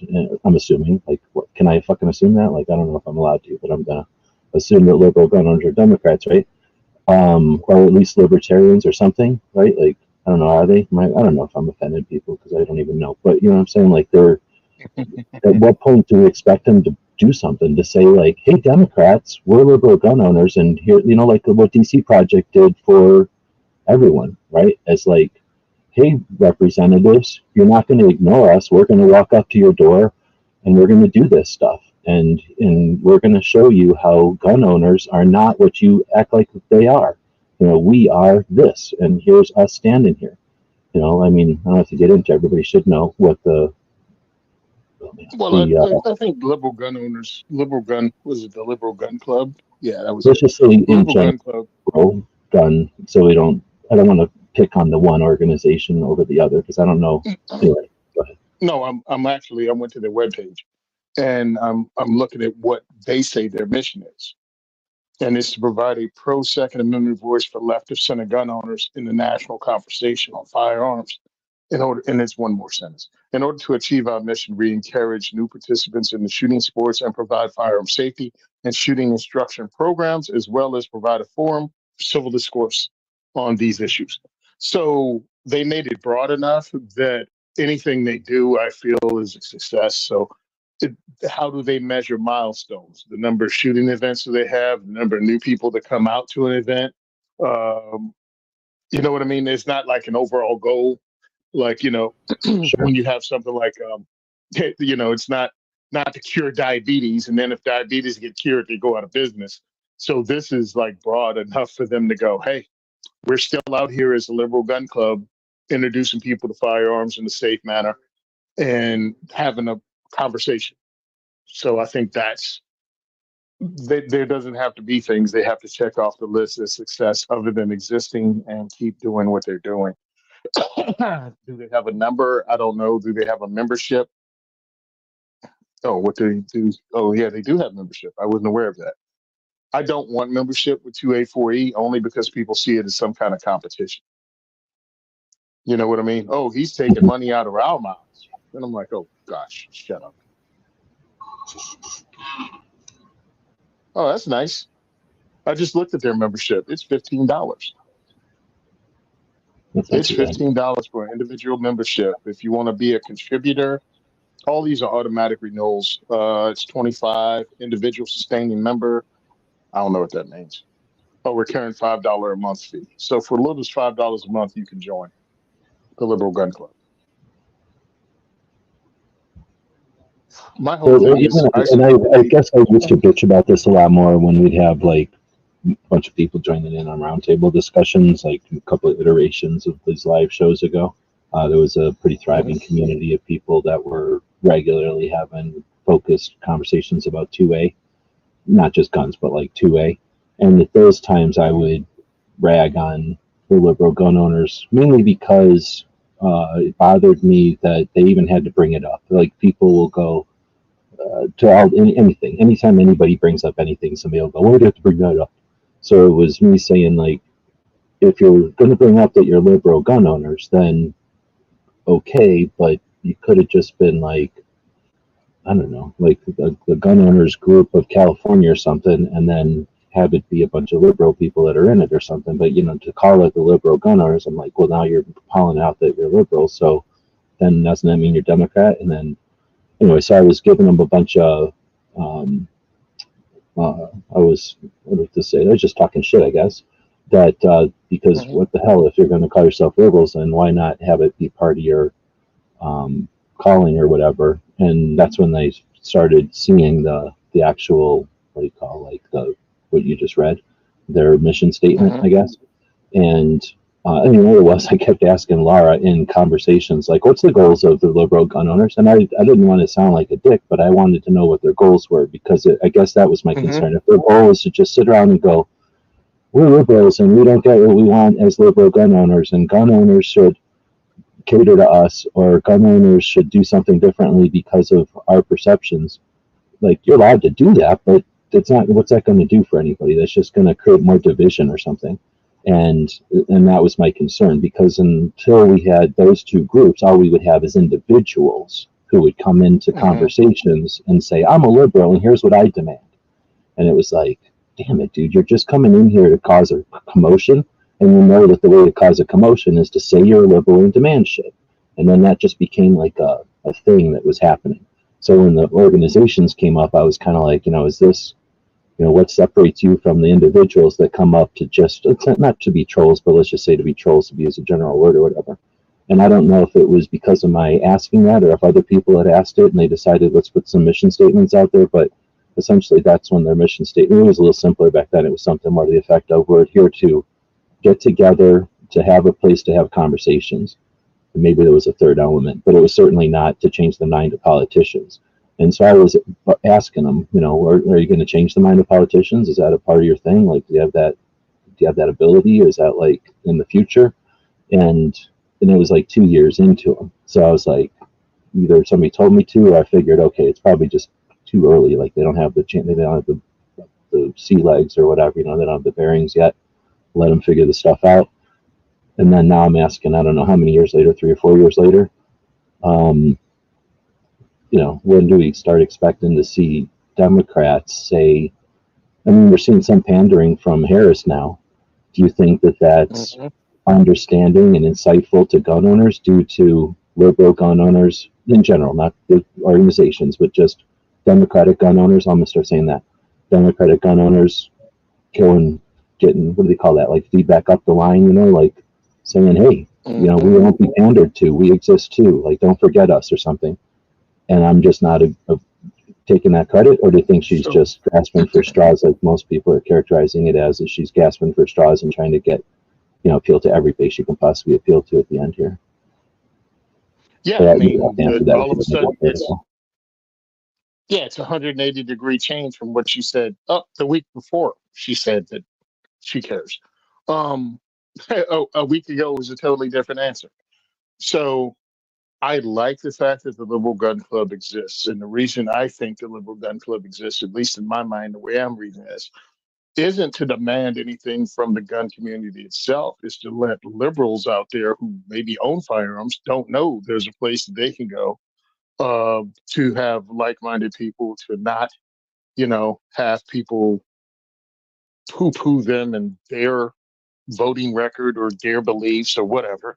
Cool. It's like having women's groups. It's like having, the African American Gun Association.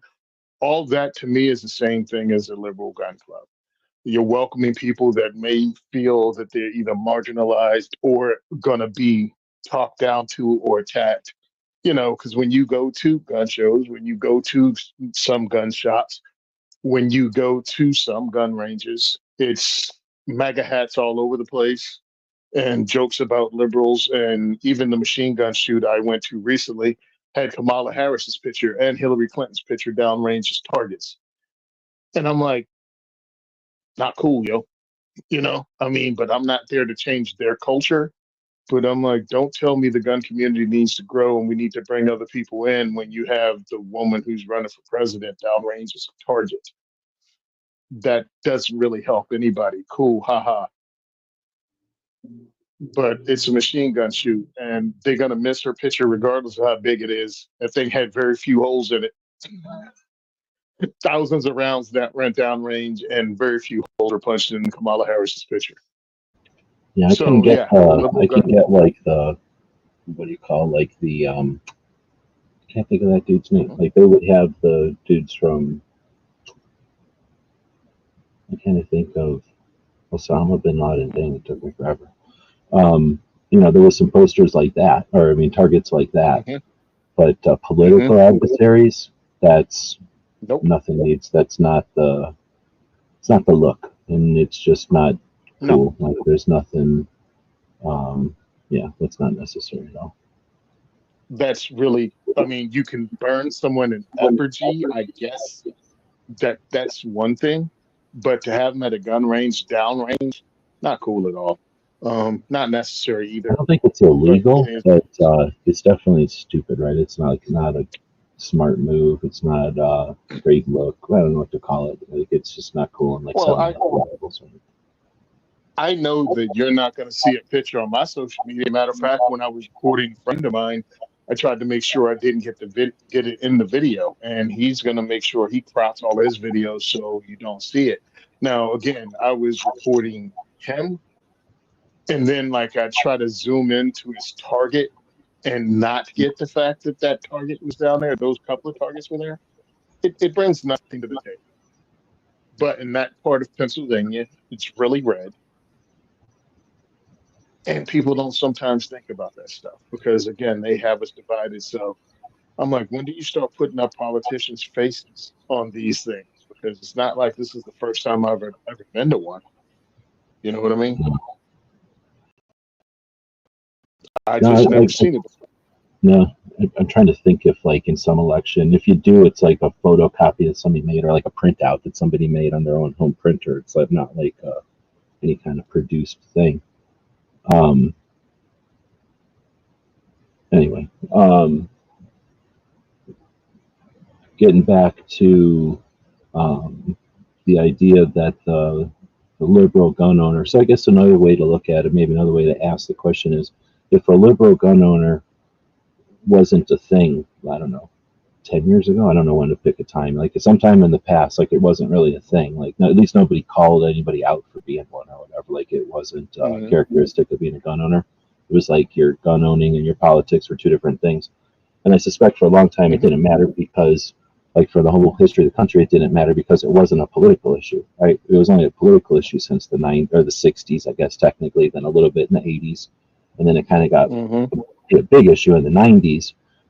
People always forget that in '94 we got the assault weapons ban. In '95 we should come up with a name for it. If there is a name, I forgot it is, but there was a Hmm. cleaning of the house. Like anyone who touched the assault weapons ban was out of office, and the Democrats that lived through that were few, like very few, and they didn't come back until Obama's 23 executive actions, and that's why that Obama's 23 executive actions were such a big thing. It was in 2013, what, 9 years after the assault weapons ban like ended.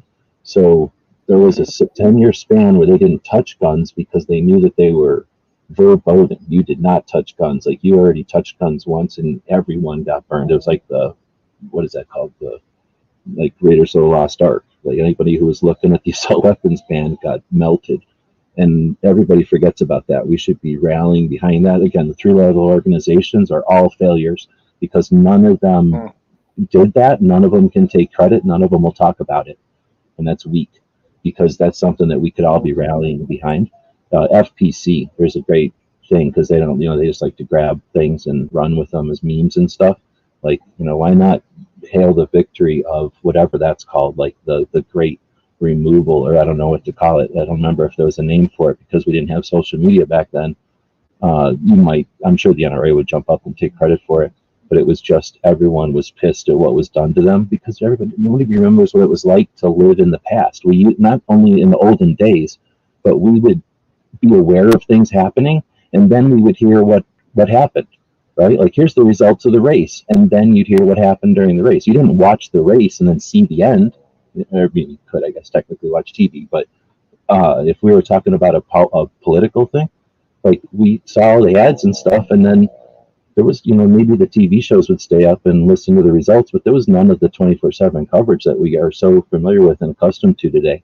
Like, we'd hear the news stories months later, years later, right? Like, so in '94, when everyone responded by removing people from office, it wasn't like the NRA got up and said, "Hey, everybody, as gun owners, what we can do to show them?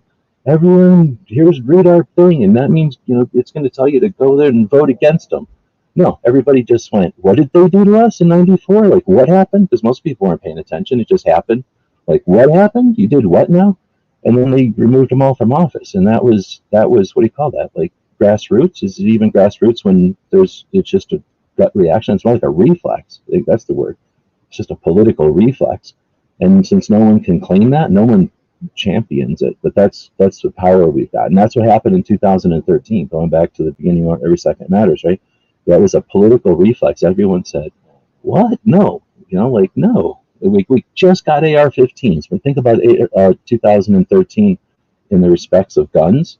The assault weapons ban ends in 2004. Everybody's going to the global war on terror and coming home and going and coming home. And there's all kinds of contractors making new devices. Different units are doing different things and demanding new equipment. There's new pieces of AR-15s coming out of development. Things being declassified, giant shipments of stuff that were going to be made to do this, but now we don't need them anymore, so put them on the civilian market. Now they're the new model of this. Like, it was amazing, right? From 2004 to 2009, it was nuts. And then 9mm come along, the second wave of the Wonder Nines, when 380 and 327 H&R were, 32 H&R, were about to become the pocket pistols of choice while CCW was just starting to happen. Nope, 9mm. All the 9mm lovers decided, no, let's make the 9mm super small, too small. And now all of a sudden 9mm pocket pistols happened just as CCW was happening. People couldn't buy enough 9mm pistols, dude. And then SIG is making them all of a sudden. Like, no one even bought a SIG until the mid 90s or mid 2000s, right? And then bam, everybody's buying SIGs now because they're on the market too. Anyway, this was an explosion of shit. And then Obama gets out and goes, "Hey, you know what? I'm going to use my political power of presidency and executive actions you never heard of before, and we're going to get rid of these guns on the streets." And everybody's like, breaks are heard all across the country, like, hell no, and all that shit ended. Anyway, so I think that's what I'd like to see the people effort towards, and I'd like to see the Democrat piece of our community do what their power is, their superpower is, like telling their, what do you call it, like they're the ones who are in control of their candidates. That's what I'm looking for. Like, you know what I'm saying? Like, they can tell their candidates what they want. They don't have to always just listen. At least I'm assuming that's how it is, right?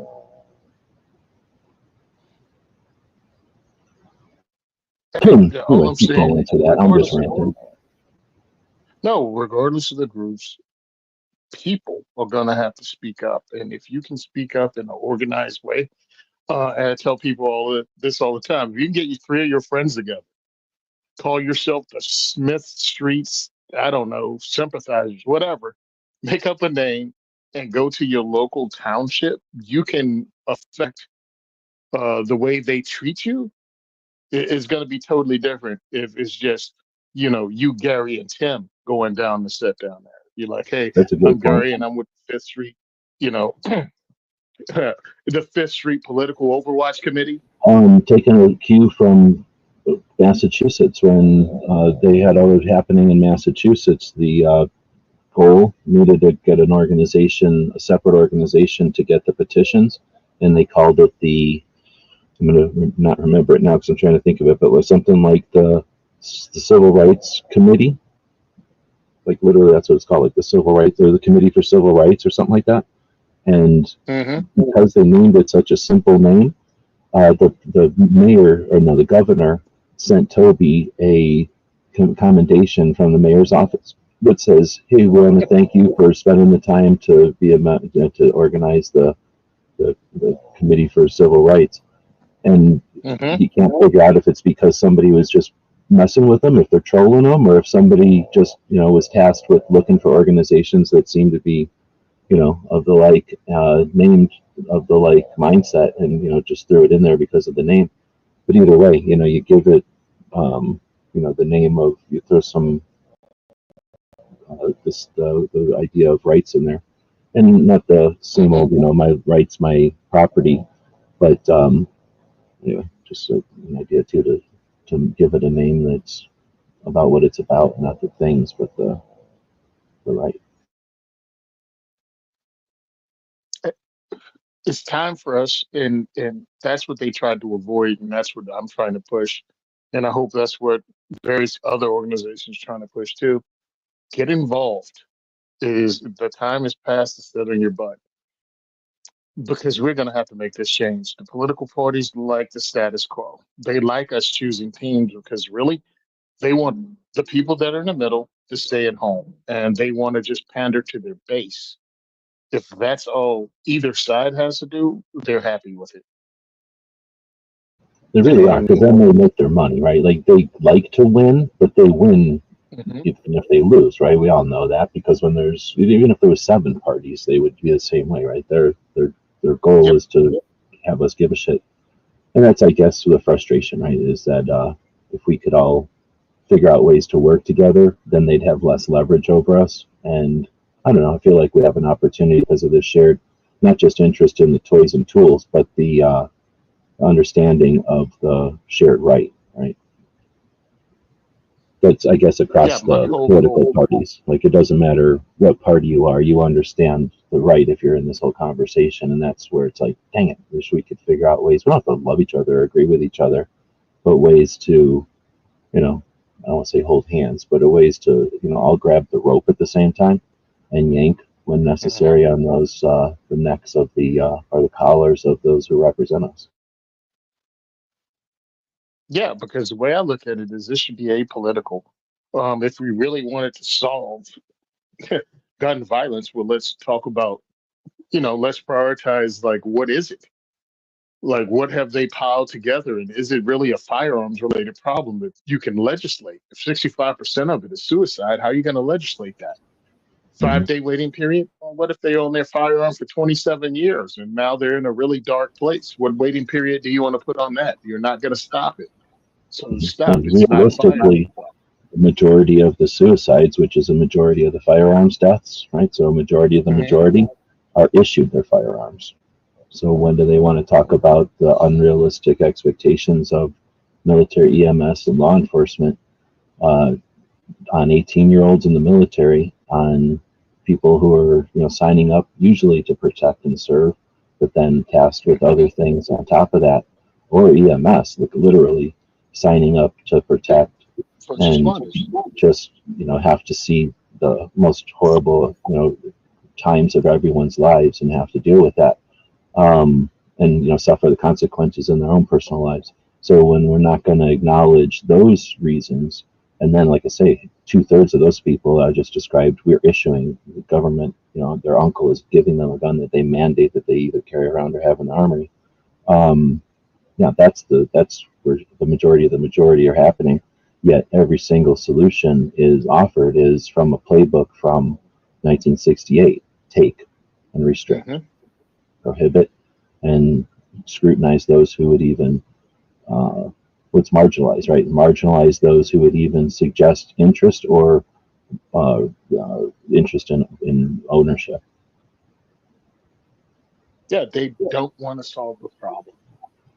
They need the problem to exist. And when I say it, some people go, it's hyperbole. I'm like, no, they need the dead bodies. They need the dead bodies and the emotion that that brings to push an agenda, to have you not think through.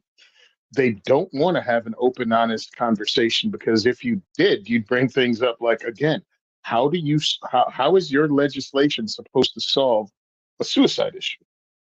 How is your legislation supposed to solve the second biggest cause of, to use their term, gun violence deaths, when the second largest cause is criminal on criminal violence, like I wonder if it even drugs? is.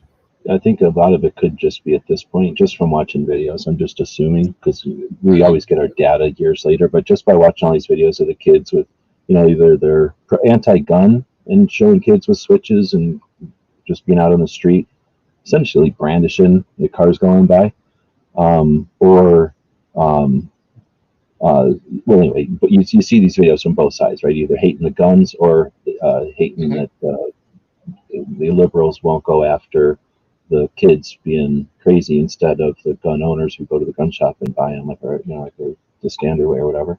Either way, I'm wondering how many of the accidents and stuff are from just that, just kids being dumb and having dangerous things in their hands, Oh, you mean and they get coded as gun injuries and gun deaths when they're not necessarily mad at each other as much as idiots shooting at cars going by, which I guess they're mad at each other, sure, but they're also being idiots. They're emulating stupid shit, in movies and whatever. well when But you at the same time, they're also I shooting each other just accidentally. Is all I'm getting at. Is like shooting themselves in the foot or something, and then it's still a gun injury. So I'm guessing that all that's being used against us. And I'm just saying sometimes it's not like they're fighting for Mhm. game turf. They're just stupid and they're shooting themselves, not in the foot necessarily, but just shooting themselves accidentally in the alley while they're goofing off or trying to threaten each other. Well, the way I look at that is when you talk about criminal and criminal violence, most of it is, gang related, drug, turf, All that would be gun territory. related.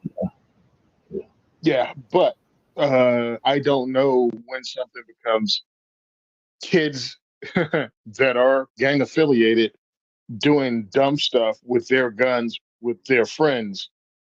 Does that still go down as a gang shooting? Because one, the gun itself was acquired illegally. Two, the person that had the gun was underage or a restricted person. Does this still become a gang shooting or is it an accidental shooting? And then really, it's still not a gun issue can be solved by legislation. So we're talking around in circles, and then you come into the point of what's the point? It's still the same thing. Legislation is going to fix that problem. That problem goes deeper. That's a society issue. That's a parent issue. It damn sure is not something you can stop with a background check or another 5-day waiting period added on top of the waiting period, add on top of the delay that we have because of the background checks in New Jersey, which is a lie, by the way. It's artificial. Um, so that's why, again, we can never have an open and honest discussion, especially outside of states that if you live in Arizona and you don't deal with the bullcrap we deal with here, you're even unaware, because a lot of people in freer states want to tell us that it's not so bad if you had background checks. It's not so bad if this and that. And I'm like, you have no idea how the law works in one of these states. You know what's written, but you don't know how it goes. In New Jersey, and I'm going to use New Jersey as an example because this is where I live and this is what we deal with. It's different every township. Every township, how they handle your paperwork when they get it. Some townships have someone dedicated to pass your background check. They do the NICS. It hits their desk. They make a phone call, found out you're good, stamp it, and send it back to you. And you're good to go. And they'll buy your handgun in the next, like within 24 hours or 72 hours. And then there's some places like Jersey City where the mayor brags about taking a year to get your background check done. Meanwhile, state law is 30 days. So if you don't know, you go, well, what's the problem? You can get your background check in 30 days. No, no. FBI says the longest it takes them to do a background check when they were backed up in 2012, 2013, when there was the great gun apocalypse and everyone was buying firearms, it's 2 hours to run a background check. The longest it takes is 2 hours for the FBI to run a background check if they're backlogged. New Jersey has had the 30-day thing since the 1960s when you'd have to do your background check using snail mail. So if you don't live in Jersey, or if you live in Jersey and don't know how it works, you read in a piece of paper and it says you got 30 days. It's a lie. It's not how it works. That's not how some townships make it work. So we can't have an open and honest discussion because when you do, you go, they are lying to you. This is not how it works in real life. They're telling you one thing, but when reality comes to exercise your rights, you don't get to exercise your rights. So that's why I don't trust them. That's why I push back against them, because they're not honest with the American public. They're not honest with firearms owners. But how do you fight back as a gun owner that I've paid my fees, I've done my paperwork, I put it in, and now it's day 31 and the police department is now breaking the law? What do you do? So what they this is one of the games they played. Evan Nappen is a lawyer, a Second Amendment lawyer. He's written several books about how New Jersey works. And he wrote in the book, these are the excuses your police department is going to use to delay getting you your next background, your background check. They will say, oh, by the way, we have references we have to send in to people that are not related to us, that say that are going to say we're decent people that should own a firearm, which that should be illegal, by the way. Yeah, references didn't get back to us. I thought the That was one of the Bruin, things. or I thought the New York State Rifle and Pistol Association versus the loser Bruin decision removed that ability to offer that or whatever that require that in The order to get a Bruin CCW. decision, the Bruin decision might have removed that from getting a carry permit, not from a purchase. Bruin decision was about a carry permit.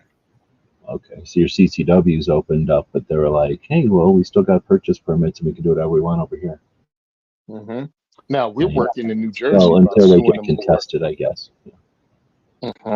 And you continually have to take them back to court, and then they'll move a comma, they'll change one thing intentionally, because to get to the Supreme Court, it costs $1 million. That $1 million has to come from us, the gun owner, who also is funding the other side of it, the government itself that is infringing upon our right. So when we have these conversations, why are you so frustrated? Why are you so angry about this? I'm like, because I'm paying for both sides of a civil right battle. And the side that's saying that they're fighting for safety and gun safety and common sense and they care about children, uh, won't actually try to solve the problem of children getting shot. They will use those children's deaths.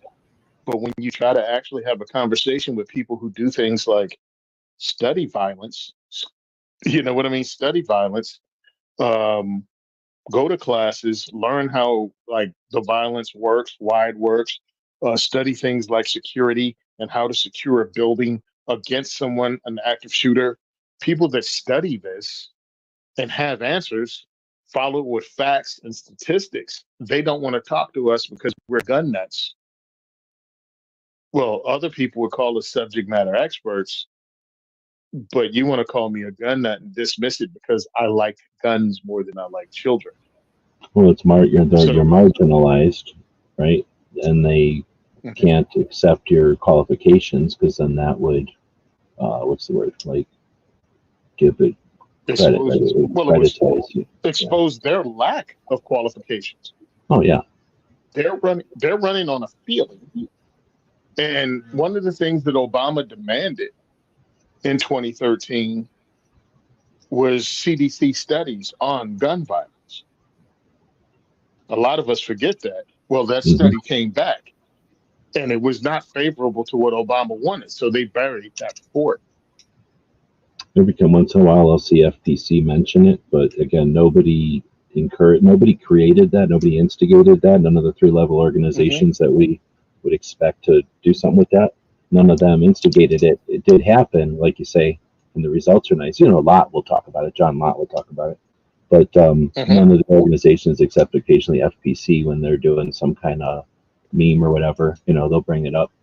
But you're right. That's another kind of two major wins, right? Because uh, it's a black eye. So not only is it on our, what do you call it, like came out in our favor, but they're the ones that instigated it. It wasn't like it was forced on them. Hmm. And they thought they were swinging at us and they knocked themselves a black eye. So that's always an extra bonus, right? And again, we don't capitalize on that as a win because what are we going to do? Pat ourselves on the back for somebody else's mistake. But we could be patting ourselves on the back for being part of the consequences. Like those numbers and stuff come from our actions, our lack of actions, right? Like our ability to be safe and our ability to. Um, So I agree with you 100%. And that's what I point out a lot. When people go, we need to have a Second Amendment billionaire. I'm like, no, we don't, because we have Second Amendment organizations and they won't celebrate wins that they had nothing to do with. Or Yeah. they won't celebrate, or celebrate wins that they have to share with someone.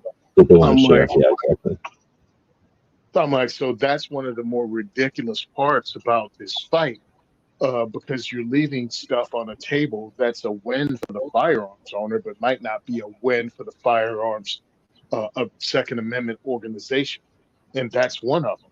Yeah, Obama got a black eye because Obama got a black eye because of that CDC report. Actually, the entire gun control movement did, Yeah, it's because the really, people that's a you good asked, point. It's a 3 times win. yeah, the entire gun control movement got smacked down by the CDC. This is the same CDC. They want us to go believe the science. Okay, cool. Well, here's the science. Here are the numbers. Here are the numbers that actually came from the FBI. And these are the things that the FBI said. Um, the assault weapons ban had little to no effect, nothing that's measurable against gun violence during the 10 years it was in effect. Well, they don't want to hear that, so that went away. Also, the CDC talking about actually where's the cause of gun violence and how it's broken down. Well, they don't want to hear that. Now, you used to be able to find it on, what's that crazy lady? Red shirts, Mom's Demand. It used to Hmm. be on Mom's Demand website, but you'd have to scroll down to the bottom 3/4 page, and they'd have that study on there, but it was worded differently. You know what I mean? So, but you'd have to Well, know they what you're tried to looking at. salvage what they could from it by pointing out something Mhm. that they thought was a win or whatever, or like an important piece.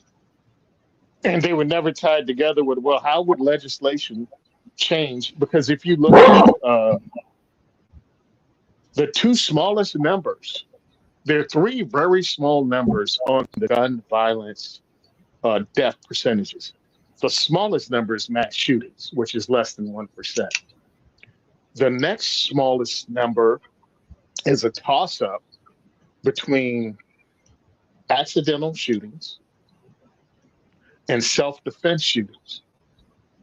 Excuse me, accidental shooting deaths and self defense shooting deaths. Those are the three smallest numbers on that entire chart, because they're in the single digits. And the mass shooting thing is a fraction of 1%. All told, one, you're never going to stop all accidental shootings. We've reduced it to the rate of almost zero Hmm. accidental shootings. We've reduced it through gun safety, through pushing it through a culture change. They don't, when they talk about gun safety, they talk about banning guns. They never talk about teaching firearm safety. They tried it for a little bit and they failed miserably at it, the anti-gun side.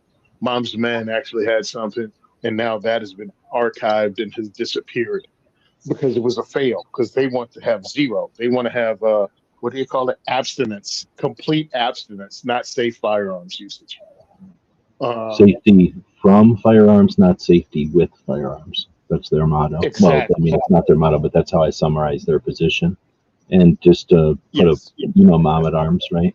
She pointed out Hmm. that one of the reasons that thing failed is because they had stole a bunch of NSSF kids. What is it called? Um, Kid safe? kid safe, like let's say whistles or some kind of like merch that Kid Safe had put out at some event. Well, the Mom's Uh-huh. Demand effort that you're talking about showed up at some event, and Mom at Arms had a picture of that, and this was a while back. But they had stole some whatever, like I say, whistles or charms or some kind of necklace thing. It was just some kind of little merch that you'd give a kid, and say, remember gun safety. But the thing is, because they just stole the merch, and I don't know if they understood that it was a pro rights organization, like somebody that actually is what they were, or if they thought hey, it says guns and it's a merch thing, and I can give it away. We don't know their intent, but I suspect the reason that it failed is because that's their approach. They stole some stuff, gave it away, claimed to be what they weren't, but essentially they're not going to give valid info. They're, like you said, they're probably just going to say, I'm assuming, because I obviously didn't attend it, but I'm assuming their approach to gun safety is safety from guns. If you see a gun, freak out, tell 100 adults, and get on TV and complain about it, or leave all guns alone, never touch one, versus just for modern safety rules and maybe some actual orientation. Still leave a gun alone if you're not an adult, but this is a trigger, this is a barrel, it's all dangerous. Here's somebody working one. Like what you would expect in like a kids orientation / safety briefing. I don't know. Is there a kids one specific? There must be, huh? Does like Derek have something? What's that? Well, I know the NRA has Eddie Eagle, but that's more like see a gun, run away, and tell an adult, leave it alone.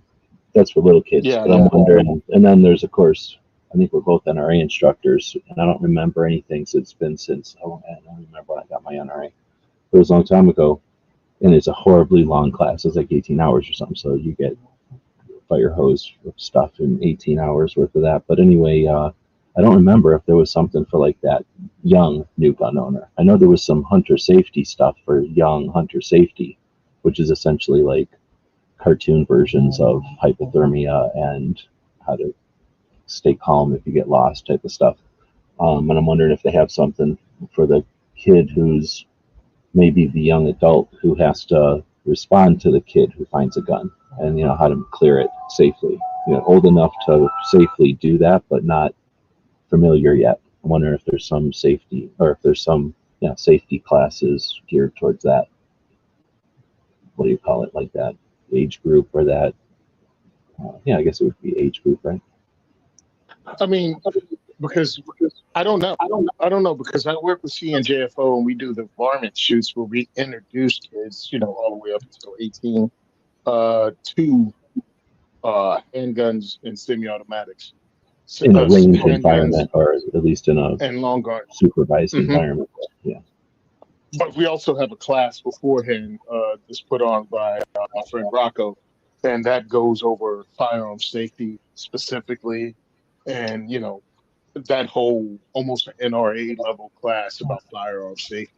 And then they come to the range, and we introduce them to single shot like keystone rifles, and then we introduce them to lever actions and bolt actions, and then we introduce them to semi-automatic rifles and handguns, all in 22 long rifles. So there's not a bunch of loud concussive bangs. It's still loud because it's a 22 on an indoor range, but most of the kids double up on ear pro.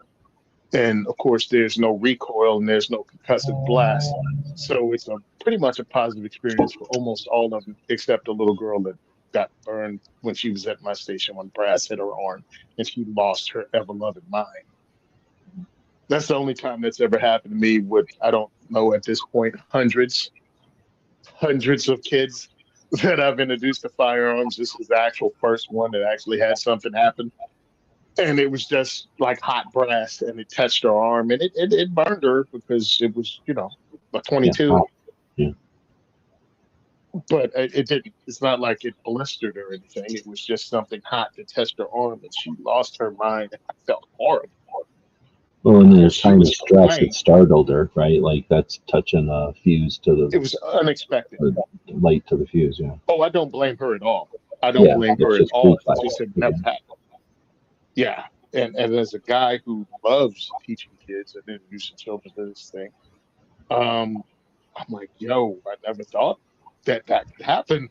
Actually, heck, it's coming up next week. I just realized that. I picked up the prize bags myself from Gun for Hire Range when I was there for my last diversity shoot.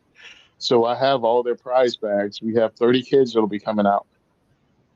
And we're going to run them through, and we're going to fire thousands of rounds of 22. And I guess I'm going to have to give somebody a sleeve to put on their arms so they don't get burned, because I don't want a repeat of this. Well, that's what being an instructor is all about, like doing things with others over and over and gaining that experience, right? Like, how many times will that happen? How many times, understand? Like, at least now you'll know that it's a potential to let people be aware of. Yeah, I mean that's something I didn't know. Now I do. Well, I was going And to I say have about the more. NRA classes that the deal is if somebody hasn't ever taken an NRA class before, just and it kind of went along with what you were saying about the class time in front of before, like preparing for range time.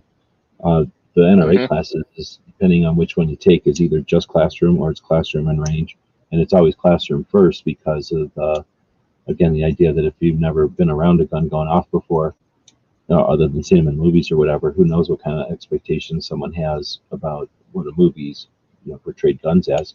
So a lot of the NRA class, from what I remember, is just essentially going over like, here's a barrel, here's the pieces, here's the trigger, here's how the trigger works, and it's a little different in the different kinds of guns, but you're explaining that to people so that they are not unfamiliar with the mechanisms, and now they can, what's the word, like ownership, like they understand the mechanism anymore. That's no longer alien to them, even though they've seen it in drawings and maybe a demo or something with a blue gun or nowadays with one of those cert pistols or something.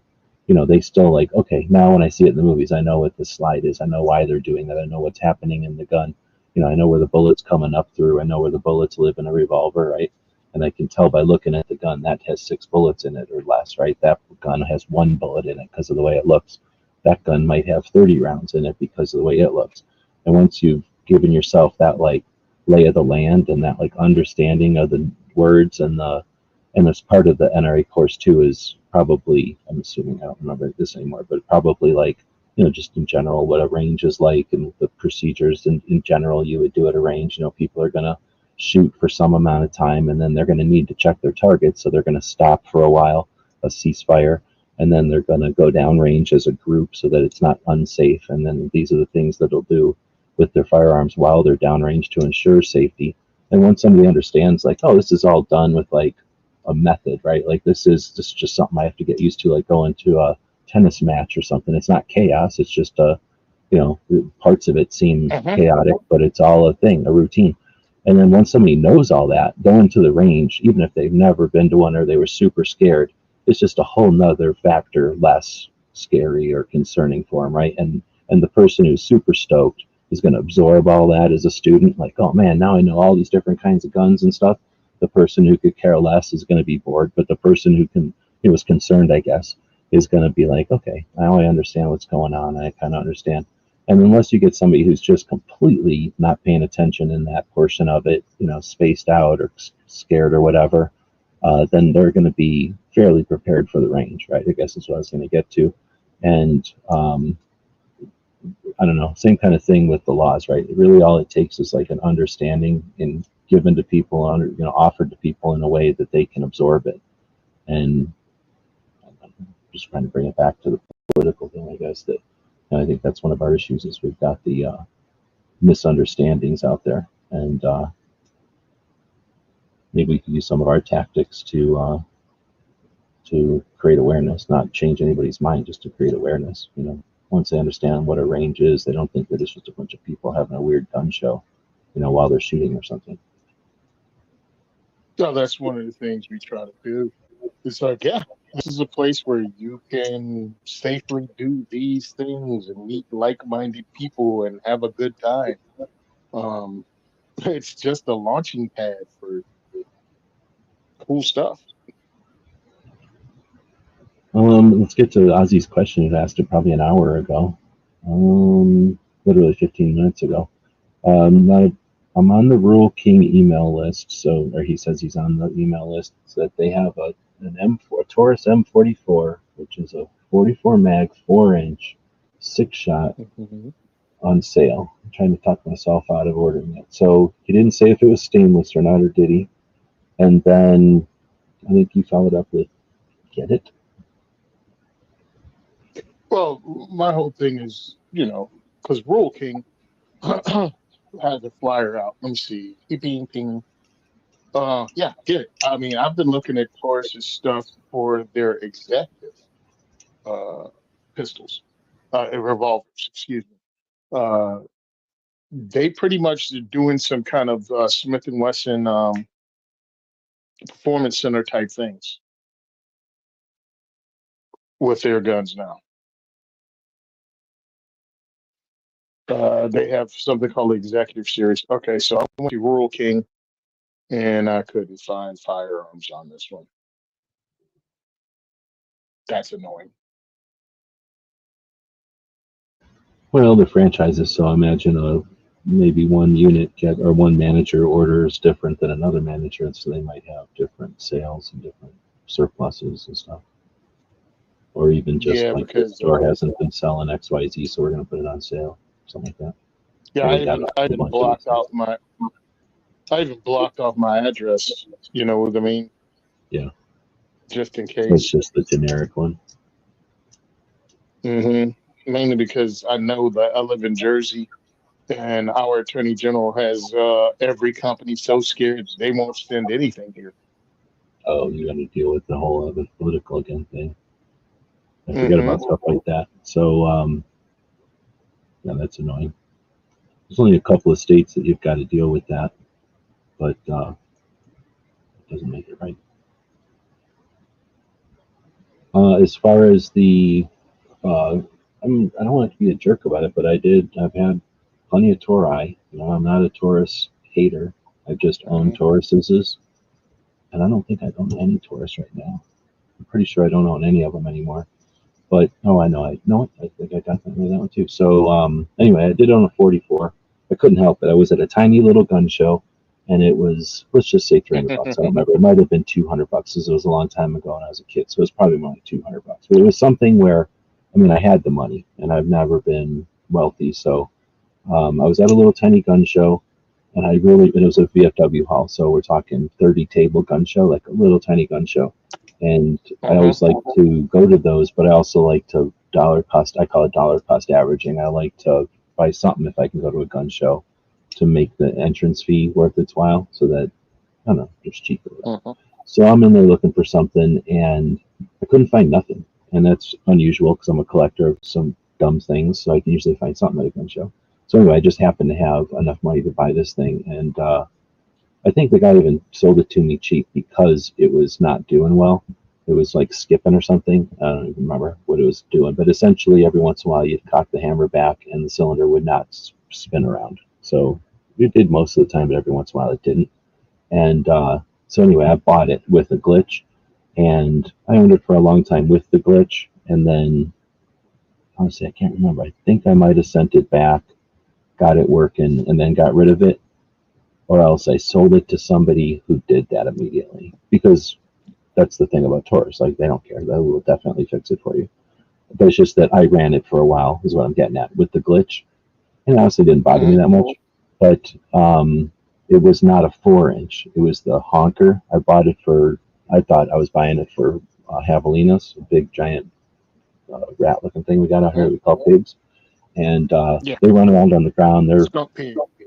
Yeah, they're kind of like a big dog in size. You know, they're like a big, but they're angry and stuff, and they can run at you, especially if you like kill their mate or something, just piss them off, kill one of their kids or something. They'll come at you. Not like a wild pig, but they'll still be mean to you. They'll come at you. So anyway, you want something that's effective against a pig. Anyway, I thought a 44 Magnum would be awesome for that. I still think it is.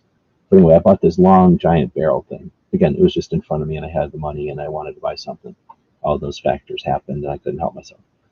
I had to. So anyhow, so I owned it for a number of years. I can't remember if it was a 6-inch or an 8-inch, but it was probably an 8-inch, and it was a 6-shot, but it was nothing fancy. So I don't know the levels of Taurus's. It was just a standard 44. It wasn't anything fancy or rugged or anything like that.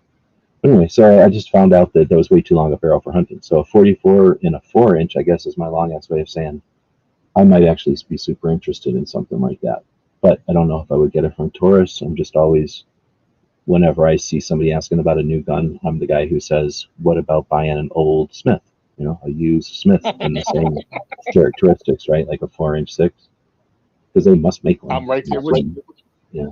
So anyway, that's my other thing. I Is like picked. I get you buying a new one, especially from Taurus. Like new is probably the way to go, and they're probably better. Like I bought an old one and it was broke, but again, an old Smith, which just seems cool. Like I want recessed cylinders, I want pin barrels and stuff that just Taurus doesn't do. I don't think. My old Smith is a 686. I don't know because I never looked the numbers up, but I know it's an older one. 600 bucks. Now I'm looking at these 44s. Now I can't find it on what do you say, Rural King? I can't find it on their site, but I looked it up on Classic Firearms, and you can get a Taurus Model 44 between like 460 and up to like almost $1,000. Really, 899 is the highest one I'm seeing for a Model 44, and that's with the the big ass Raging Hunter series with the 8 3/8 inch barrel. So I think my whole issue is Taurus's quality control is iffy, and the fact that you got a mill, you send your gun back to Taurus, their gun's going to Brazil, unless they changed up and they have an American No, somebody who that's what I was going to services say. here. I wouldn't be surprised if they're doing repairs here because I think they do stuff here, don't they? I think a lot of companies do. Mm. I don't want to speak out of turn. If Gizzard was here, he'd tell us. I'm not saying it's Gizzard's fault being here. It's just that he's let Taurus down by not being here to tell us.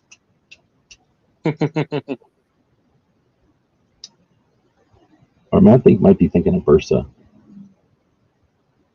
Versus Argentina. I know, but I'm thinking that they may have a company or a place here that does gunsmithing and makes a couple models. Oh, I think they both yeah, have the Versus same just issue. started. Or every country has the same issue. If they want to make 380s or little guns here, it's easier to just make a factory than Hmm. import them.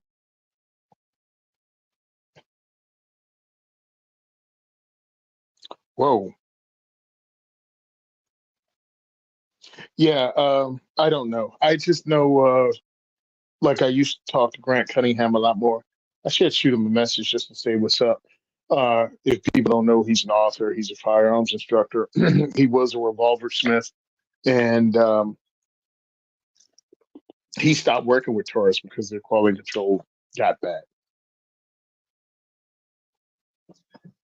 And because I guess some of their parts, like a lot of their parts, turned out to be mem parts, and it just got to the point they were like, he was like, I just want to work with them. It's not worth the amount of work he has to put in. Oh man, what was I listening to? Oh, I think it might have been a Psionics podcast. Or Woods is saying Smith has quality control issues too. Yeah, I think I know a couple of people Hmm. who have like just been swearing up and down about Smith and Wessons. Actually, now that I'm thinking about it, it took me a while to even get an M&P, and whenever I did, I forget what they were doing. They were either giving us a magazine or something. You had to call in and write in or something how you got another magazine. I forgot what it was for, but anyway, I had really bad what's it called experience with customer service trying to get my other magazine, and Hmm. I mean, I couldn't really complain. They were giving me a free magazine. They didn't do it fast enough, or they didn't do it right. I think they sent me the magazine for like the 9mm black base, and I had the 45 with the tan. So I was like, what the hell? But again, like a free mag, so I just took it to a gun shop and they swapped it out. So it wasn't like a catastrophe for me, but I can understand if somebody, you know, asks for one thing, get something else, how you'd be frustrated with the company. But that was a long time ago too. That was No, I've heard about Smith having issues. One of the guys I know at work said he'd never buy a Smith again. Every time he talked about had a problem with the AR and it blew the mag out. Like it had some kind of explosion in the chamber, and they told him it wasn't their problem. I forgot how they tried to solve it. It didn't. And they pretty much just ignored him every time he called or emailed. So he said they're off my list. I'll never buy another one as long as I live. And he just bought the folding carbine from Smith and Wesson because he wanted a folding pistol caliber carbine, and he saw the Keltec and realized it's made out of old Nintendos and tin cans, and he didn't want that, so he bought the Smith. what's made out Another of old friend of mine, Nintendos? Keltecs. Oh, Keltecs are made out of tin cans and old Nintendos. I'd But really that's want why to I light say that get an Smith. old Smith, because then you win-win. You got old metal, old Hmm. tech, or not tech, but old, gunsmiths, I guess, old Smiths. But then you get Yeah, the discount from it being old, unless it's like a premium. Like that sucks because every once in a while one of them has a premium and it costs more money. But assuming you get like an old sheriff's one or something that's cool, and it's not all worn yeah, out. Even if it is all worn out, it's kind of cool. But yeah. Old Model 19 from a sheriff's department out west somewhere. Those are all cool. But then, you run into Smiths like, the 44, the Model 29 from the Daddy Harry era, and nobody wants to give that up because I know what I got. Yeah, yeah, yeah, you got an exactly. old 44.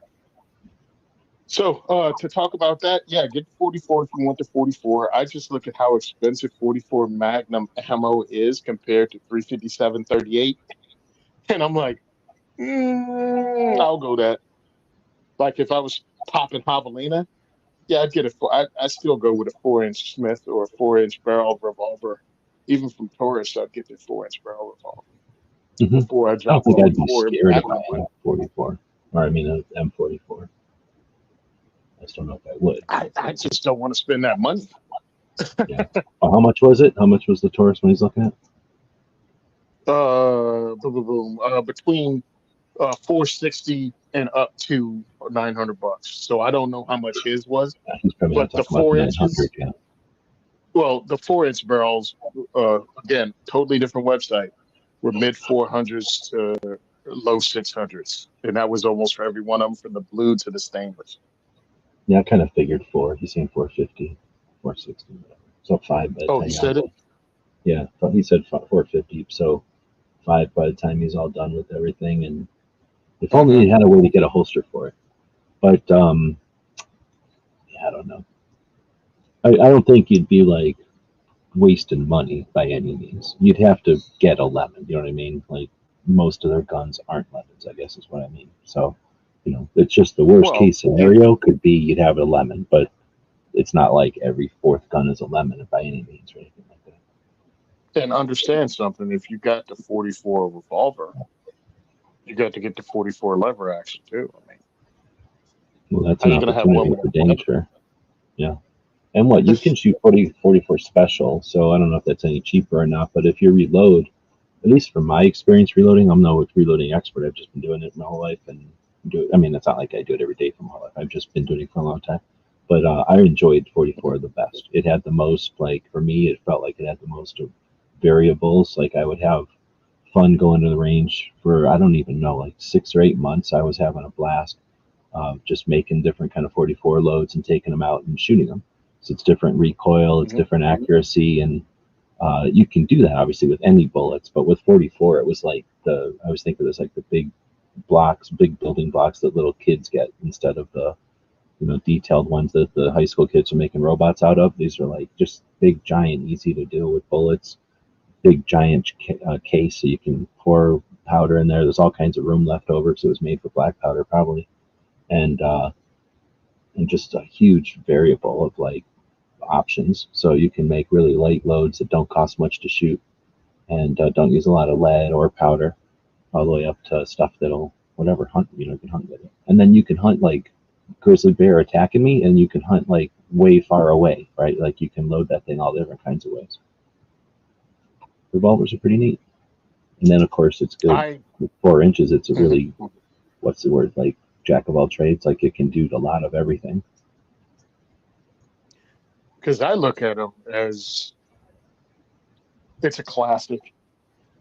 Again, living in a state that's anti-gun, having a revolver selection makes you ban resistant because you'll still have a means to deliver, to take care of yourself with a firearm. Like if they ban all magazine-fed weapons through some bullcrap in New Jersey, because they already got us down to 10-round magazines. All they have to do is go down to 7, and all of a sudden, pretty much you're left with 1911s and 45. hmm So I'm like, having revolvers gives you one more option, one more step. You can stay legal, one more ability uh, to And stay for armed without traveling, being a criminal. for traveling. I mean, some people are going to get scared about any gun, but of all the guns out there, a revolver Uh, is. so Yeah. if you're traveling, let's say you're going to go from, if you're going to travel from a free state through California to Washington State, and you can still have your firearm on you, you know what's kind of hard to play off like you're some kind of psycho? A revolver and a lever action. Mhm. A Because it's revolver, a lever perceived action, as and a pump old shotgun. and slow. Yeah. A revolver, lever action, and a pump shotgun. What? Good luck trying to play me off as some kind of nut job based at least on the possession of those firearms. You may be able to push another agenda, but you're not going to be able to put those up and try to say the AR-15s. I mean, they probably will. Depends on the news source. They'll call them AK-47s or something. But and you can have one of the updated ones with better sights with a pick rail, and that's on everything from the revolver to the lever action to the pump shotgun. All of them can have a Picatinny rail with a red dot optic, or even the long arms you can have a prism optic if you got messed up eyes like I do. Um, and you can have a side saddle with extra rounds on the side. With the revolver, you can have a speed loader. And if you spend time getting good with these things, they're older, but they're not obsolete, and they're more powerful in 357, 44, 45 Colt, 12 gauge, 20 gauge. They're all more powerful than a 9 millimeter, or, yeah, more powerful than handgun rounds, or excuse me, 9 millimeter rounds. And a Well, really, shotgun is most more handgun powerful rounds, than or AR-15. most pistol rounds, I should Yeah, say. yeah, most pistol rounds are 357 Magnum or 44 Magnum, more powerful than most handgun rounds, can stop anything that walks on feet in North American continent, as proven by the President of Smith and Wesson in 1935 and 1955 when the 357 came out and when the 44 came out. He went on hunting trips and bagged all the big game. Well, an example of each of the big game with those handguns. And a 12 gauge can handle pretty much any damn thing in the North American continent. So you're at a disadvantage maybe when it comes to capacity and rapid follow-up shots, but that's about it.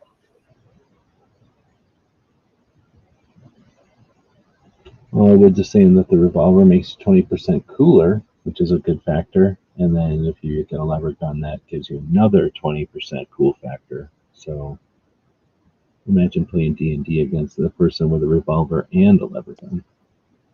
You can A never roll against revolver, a it. lever gun, and I'm still a little geeked out over my Ohio National Guard pump shotgun that I have. Oh, now you're going to bring shotguns into it. Going back to Ozzy, though, there's a factor of, I know he likes to make the holster, so getting a new Oh, okay. gun at a price that you can get it, there could be some advantage to the opportunity to make a new holster. And I guess what I was going to say, though, to that, too, just to play both sides of it, go to a Diamondback or one of the other snakes, and you've got the potential Hmm. to play off of that into the holster design. I don't know if there's an element to that with the Taurus. I guess you could just say bull hide or cowhide is technically the Taurus, but I don't know about the model like the M44 if that has like a, I don't know, like if it had a black and white. Is there a black and white cow? I mean, a black and white bull. I know there's black and white cows, but if it had like a specific type of pattern or something, maybe you could put that into the holster.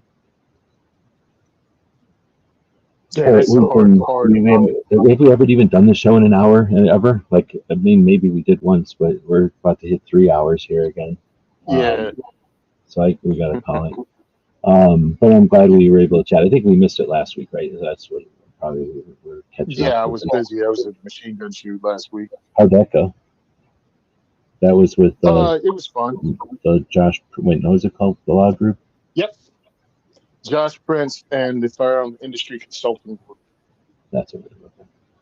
I've only known that from Yeah. afar, so I've known that they've been doing that for a while. I thought it was interesting, but I don't know if I've known people that went to it. So guess I just asked you how it was, but So you posted some stuff about it.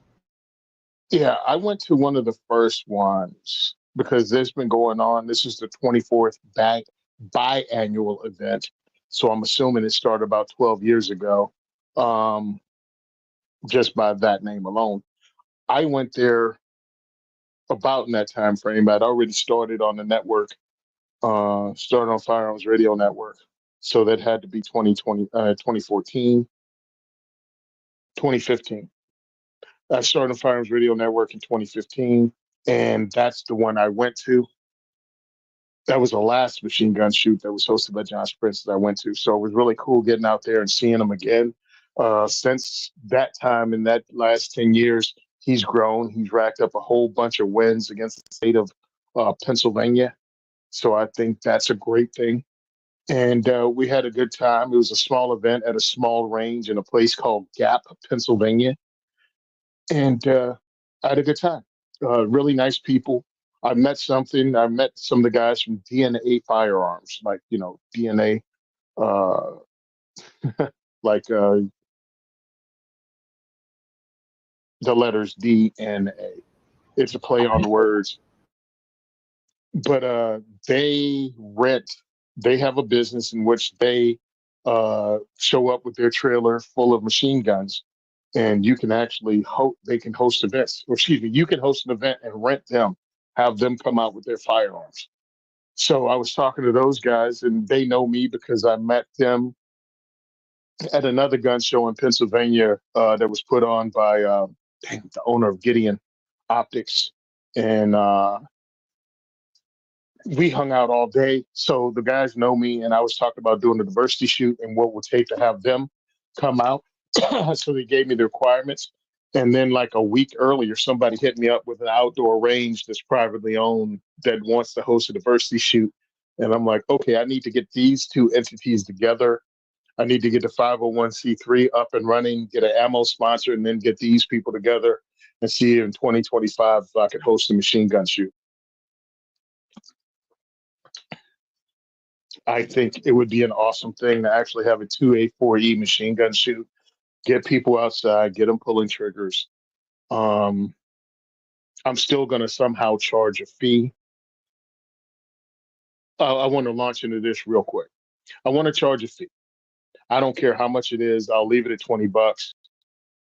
And the reason you do is because when you tell people you're hosting an event and there is no cover charge, there's no money, they won't show up. They'll tell you they'll come and they won't show up. That's what happened to me my first few years of diversity shoot. People would tell me they would come. You'd expect 24 people and you'd get 7.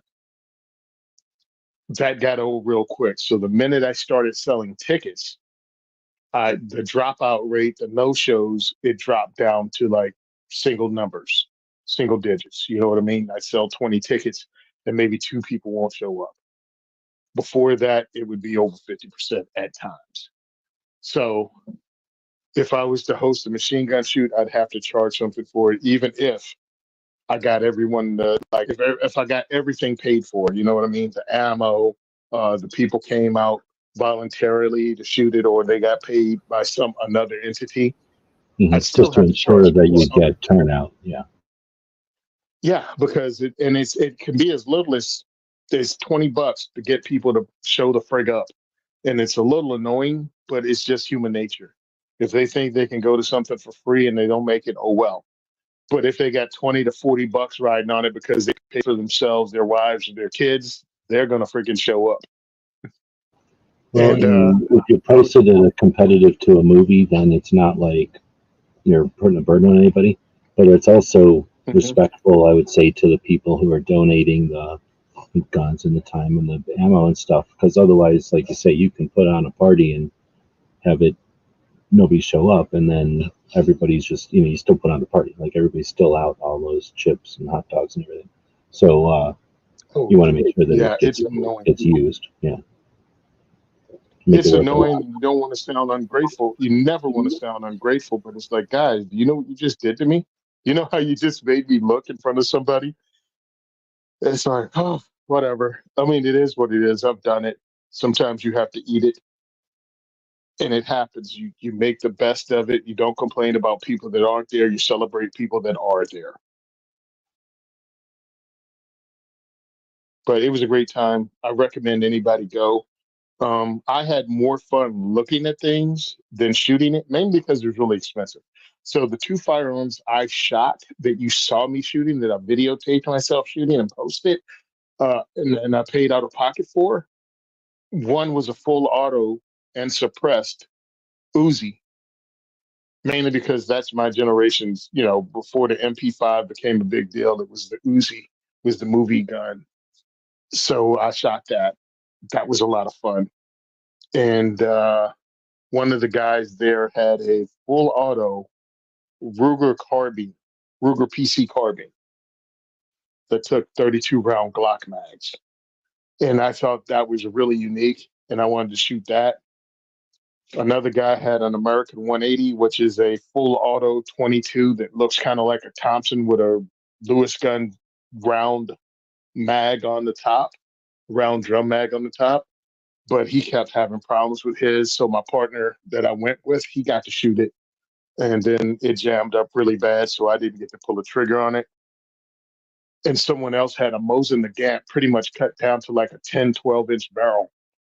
I shot that, and that was freaking awesome. If I lived in Pennsylvania, that would probably be one of the first things I do, is pick up a Mosin somewhere and get it cut down to be an SPR.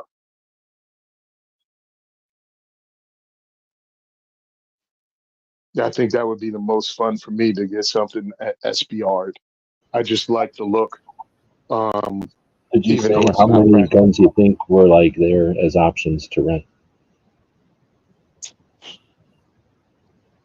I don't know, because after a certain point, I just stopped paying attention. Some people, because every gun wasn't there to rent. Every gun wasn't there to shoot to rent, because there was a totally different insurance that you had to have to rent Oh, okay. guns. So some people just bought their machine guns and shot them themselves. Gotcha. They Okay. just had, and those are some of the coolest guns out there. No, But always, yeah. hey, it is what it is. And it's I neat got a talking chance to to, see a lot of stuff. What was I that? think it's, sorry, Kyle, it's neat talking to machine gun owners, right? Like, it's Mhm. sort of like hot rod owners, or somebody that owns like a Batmobile or some kind of weird car. Like, they're car owners, but at a whole other level. And they're almost always like used to people coming up and going, that Corvette looks just like the movie or something. Like, they bait it that way. Mhm. Like, they're somebody that owns like a DeLorean that's made up like Back to the Future. Like, they didn't build that to be recluses. You know what I mean? Like, they're used to people coming up and going, that car's awesome. Can I sit in it? Could I ask to sit in it? And they're like, dude, I built it for people to sit in it. Sit in it. Take some videos or whatever. You know what I Yeah. mean? Most of the time they're like, this is, I have to own it, but everyone can enjoy it. At least that's my experience with, shit, I don't know, 80 something percent of machine gun owners. Like, they're some of the like coolest people. They're usually like gearheads. Like, they like, because they have to fix these things constantly. They're very Hmm. few of them are, not willing to take it apart or whatever. And they'll talk all kinds of stuff about the history of it, how they got that particular one, why they chose it, their other machine guns, because it's addictive like anything else. And especially if they were buying the stuff pre 86, then, it was just a couple bucks Well, more, I or think even the same price as a regular gun.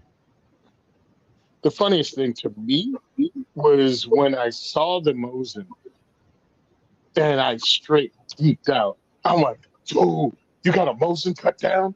Oh, it must kick like a. I love Mosins. I like, it was a monologue that I didn't even know I launched into. He was like, "Want to shoot it?" Yeah. So I load it up and everything. I fire it. I'm like, "Thanks a lot. How much do I owe you?" Because he's like, "Oh no, I'm not renting. I'm just having fun out here shooting on my own." I'm like, "Okay." Well, the guy had multiple full auto firearms and even a belt fed 8 millimeter that I call an 8 millimeter snub nose, because he had a belt fed M1919, an 8 millimeter Mauser with like an 8-inch barrel, maybe 12-inch barrel. You know what that sounded like?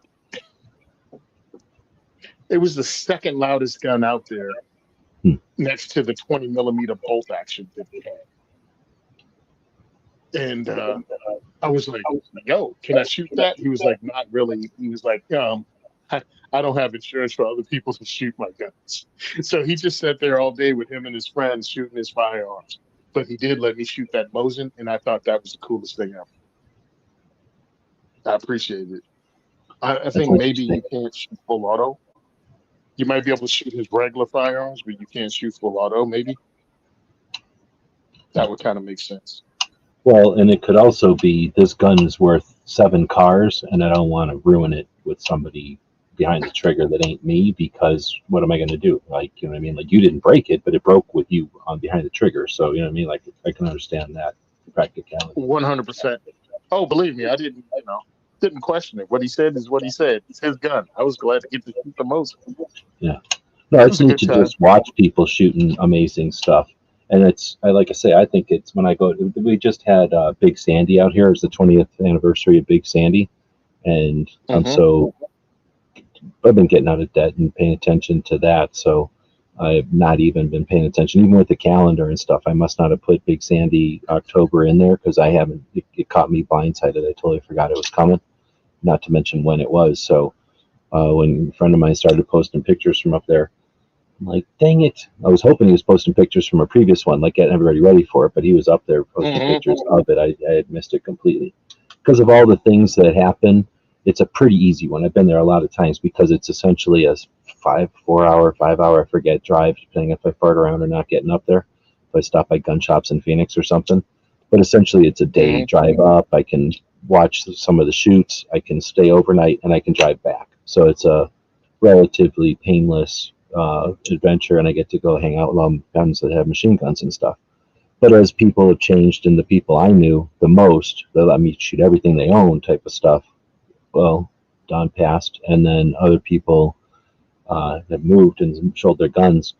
Um, I don't know as many people, and you can walk up and talk to people if you know them. But just walking up and asking somebody to shoot a machine gun, let's be realistic. Like if you know somebody who has a machine gun and asking them to shoot their gun is one thing, but some people will let you walk up on a range or something. But anyway, um, I just don't know as many people, and it is fun to be an observer though. So that's what I was going to say: is going up and being an observer, just knowing, like watching a bunch of people who own Thompsons talk about Thompsons. It's neat to be that fly on the wall and just, well, I didn't know that that was something that they all dealt with, and now they all know that too. Like, or they all have some issue that's in common with, I don't know, pick a gun. Every gun has some issues, right? So listening to people just chat about something as awesome as a belt-fed, tripod-mounted something or another, the same way that we're all chatting about the Mossberg having a safety over here or the Remington having an extractor over there, the same kind of conversations. But don't you hate it when that thing comes off the tripod or whatever when you're trying to do this, or trying to set it up and you can't align that thing over there, and it's just a whole nother level of neat that I don't know, I always find interesting, because like I say, my experience is mostly at Big Sandy, and that's, if you've watched the videos and stuff, that's a whole bunch of people like what you're talking about, just have brought out their own stuff. They're shooting, but they're sitting next to other people, so they're having all kinds of fun, just chatting with each other. It's like a crazy gun tailgate party, right? And then there's all the Hmm. spectators that are walking around behind them, and that's, like I say, it's a whole nother, adds a whole nother level to it. Like, you're allowed to interact with them. It's not like these people are behind a cage, but at the same time, you're not bugging them. Like, you're not bothering them. You have no right to just go in there and talk to them or whatever. But if they're walking back and forth or something, you can go, "Hey, that gun is cool," like you just talked about. And anyway, so it's just such a neat opportunity. Um, and how long was this one? Was this a day thing or was this a weekend thing? No, it was a day. Okay. It was a day. They were in first half of the day, I think until lunch, which was 1 o'clock. And then when you come back an hour later at 2, I don't know what time it ended. The second half of the day was nothing but suppressed firearms on the hill. Oh, okay. And we left mainly because it was a long freaking day. And they have something called Maple Shade Smorgasbord. And if you're really bored, look it up. It's in Lancaster, PA. It's actually on YouTube. Gigantic. It's one of those things you need to see to believe. I'll We have went to and look. checked that out. What's it called? Maple Shade Smorgasbord, Lancaster, PA. Don't ask me how to spell smorgasbord. No, I won't. I'll let the internet figure it out. Mm-hmm. Is it Shady Maple? Yeah, Shady Maple. That's what I said, right? Maple Shade Smorgasbord. Oh, Shady Maple. I'm sorry. Shady Maple Smorgasbord. I found it though. America's largest buffet. Did you post a picture of this? Because I'm saying the front of this building is not unfamiliar to me, so you must have posted a picture of it. Nope, I haven't got to that. I'm gonna have to do that tomorrow. Somebody I posted a picture. I posted a know I've picture. seen this picture recently. But anyway, okay. Oh, okay. Oh wow. Okay, I'm Yep. looking at the outside now. I'm seeing the inside. And does this repeat Oh, itself, or is this different all the way down? yes. It doubles itself again. Okay, So it's okay. one, two, So it's three, like four. okay, it's I big, but think it it's had. not like all variety. It's a section of Yeah, things times four. yeah. It's four, maybe five different meats and entrees in one. Like five different stations of multiple, and then it repeats itself again. Then you have a dedicated burger and steak. Excuse me, dedicated burger and hot dogs. You have dedicated steaks. You have dedicated seafood being cooked on separate grills that you can do like fresh right off the grill. You have ice cream. You have shake station, ice cream station. Different. Oh, it's crazy. So I don't know if I'm again, loving those huge family tables, but I guess it's all right. so if you look at, so I sat at a four-person table Oh, they did because there have were four four of person. us. Okay, yeah, that's I Yeah, like yeah. four person tables. Yeah. But the four-person table is exactly 16 inches away from the next table, if Oh, not okay, okay, closer. okay. So you can have a conversation with the people next to you if you want to. They overhear you if you speak in a normal tone of voice, and that's Yeah, what I ended up doing. They also have larger rooms for like 10 people or more if you want to sit together there. And it's pretty much like waiting at Disney. I mean, that's how long we went, which I thought was lunch. It was $33 to get in per person. well, Vegas Uh, is 25. again, It starts at 25. So if it's like, is it Amish food? Like, is it food made by the yeah, Amish? No, then all it's right. I'm Amish. paying a premium for that. Huh? It's good. It's good food. I'm sorry, but it is. I mean, I I haven't had. lived near Amish people in a long time, Mhm. but from what I recollect, cooking is one of their specialities. Oh, they nail that, baby. Um, They're I my I I don't eat like that. You know what I mean? So there was not going to be a win for me. So I had what I consider a pretty big plate. My wife laughed at me because I took a picture of my plate and sent it to her. She was like, "Why would you get a cheeseburger?"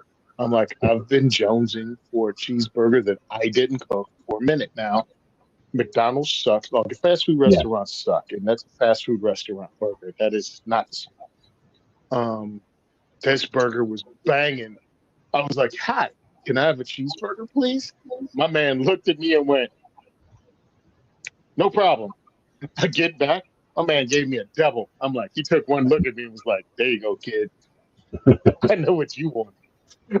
And the thing was so perfectly done. I didn't even put ketchup, mustard, anything on it. I had it like it was, and it was awesome. It was off the hook. I would do a 10 out of 10 on that thing with no condiments on it at all because it came directly off the grill, right onto the freaking done. I'm like, wow. Like, I didn't realize it till I was halfway through that I didn't put anything on it. So I like the food, but at 30 something dollars is something I'll do. And again, I don't eat that much anymore. I've changed the way I eat, so my stomach is shrank. Yeah, and it can mess you up to try to gouge a bunch of food just because it's cheap or just because it's delicious or just because you've got all you can eat situation going on. Yes, so I got, 2 tablespoons of this. Like I checked out there, they had some awesome sweet potatoes with nuts in it, and it was really good. Uh, 2 tablespoons of it. I wanted to taste it. I didn't need to eat it. You know what I mean? Just smaller things. And then I got the meats. They had steak to order. That was really good. They had shrimp. I got like four of those. Like I didn't have to be a glutton Yeah, like to a whole enjoy array of some of everything. it. That's the thing about a Yeah, buffet, though, is that you can just do like a spoonful of everything and sort of have the experience of a million different kinds of food at once instead of a whole portion of everything all yeah. the time. I Although was I like, like to wow, that go was tasty. just as often. I mean, I'm a big dude, so I don't mind going to a buffet and getting a whole. Well, you get a pizza. I mean, you get a hamburger. I've gone to buffets where the pizzas are so good that I'll just be eating half the thing as pizza, and it's like, you know what? I don't care. Especially when it was cheap in Vegas, I guess. But sometimes if you're like you say, you're hankering for something, like the buffet just lets you have like 6 or 8 varieties instead of the one. True. Anyway, it took me a while to find the And dessert picture here, so I found a dessert picture where of all the stuff they have there, I'm assuming you went to the dessert section. Where would you rank so that on a 1 to 10? the dessert had a lot of different desserts. On a 1 to 10, I definitely give it like a 7 Okay. because it was good, but it wasn't like exotic. Like, oh my goodness, Yeah. I'll never see this again. But they had the basics and they nailed them. Uh, the what do you call it? The ice cream machine. So I picked up one of the things I really enjoyed. I didn't eat it all. I cut down on Is it. this accurate? This picture? Yeah. Oh, that's only one station. There's like three more of those, Oh, okay. and then there's ice cream station where you have the soft serve ice cream coming out of like a couple different machines. You have chocolate and vanilla, and then you have a totally separate milkshake station that puts them out. Then the milkshake is the consistency of a Wendy's. What do Oh you call man, that thing from Wendy's? Frosty. Uh, yeah, a Wendy's Frosty. It's pretty much. It's like slightly more liquidy than a Wendy's Frosty, but slightly. Like the Okay. size of the straw they give you is like a half-inch PVC pipe. that, that thing is awesome. They serve smaller cups, so I was able to actually get a chocolate shake, and then I got peach cobbler with some soft serve ice cream on the top. And 3 spoons in, I was like, all right, I'm good with the peach cobbler. You know what I mean? I'm like, all right, I'm done with this. I tasted it, it was good, but I banged out that damn chocolate shake like, yeah, boy. And I tried, I think I had the pecan pie or pecan pie. Yeah, that is what I'm talking about. It's like, I Yeah. think 6 of those, and then it repeats again with 6 more of them, and then 6 more of And then there's obviously them. stuff going on over here too. And Okay. then So when you're over there on the right hand side, that's the drink station.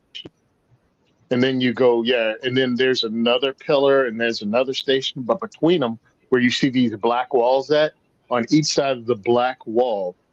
So if you walk between in that opening, on one side you'll have somebody cooking seafood fresh on the grill. On the other oh, side, you'll have them cooking red meat fresh on the grill. okay.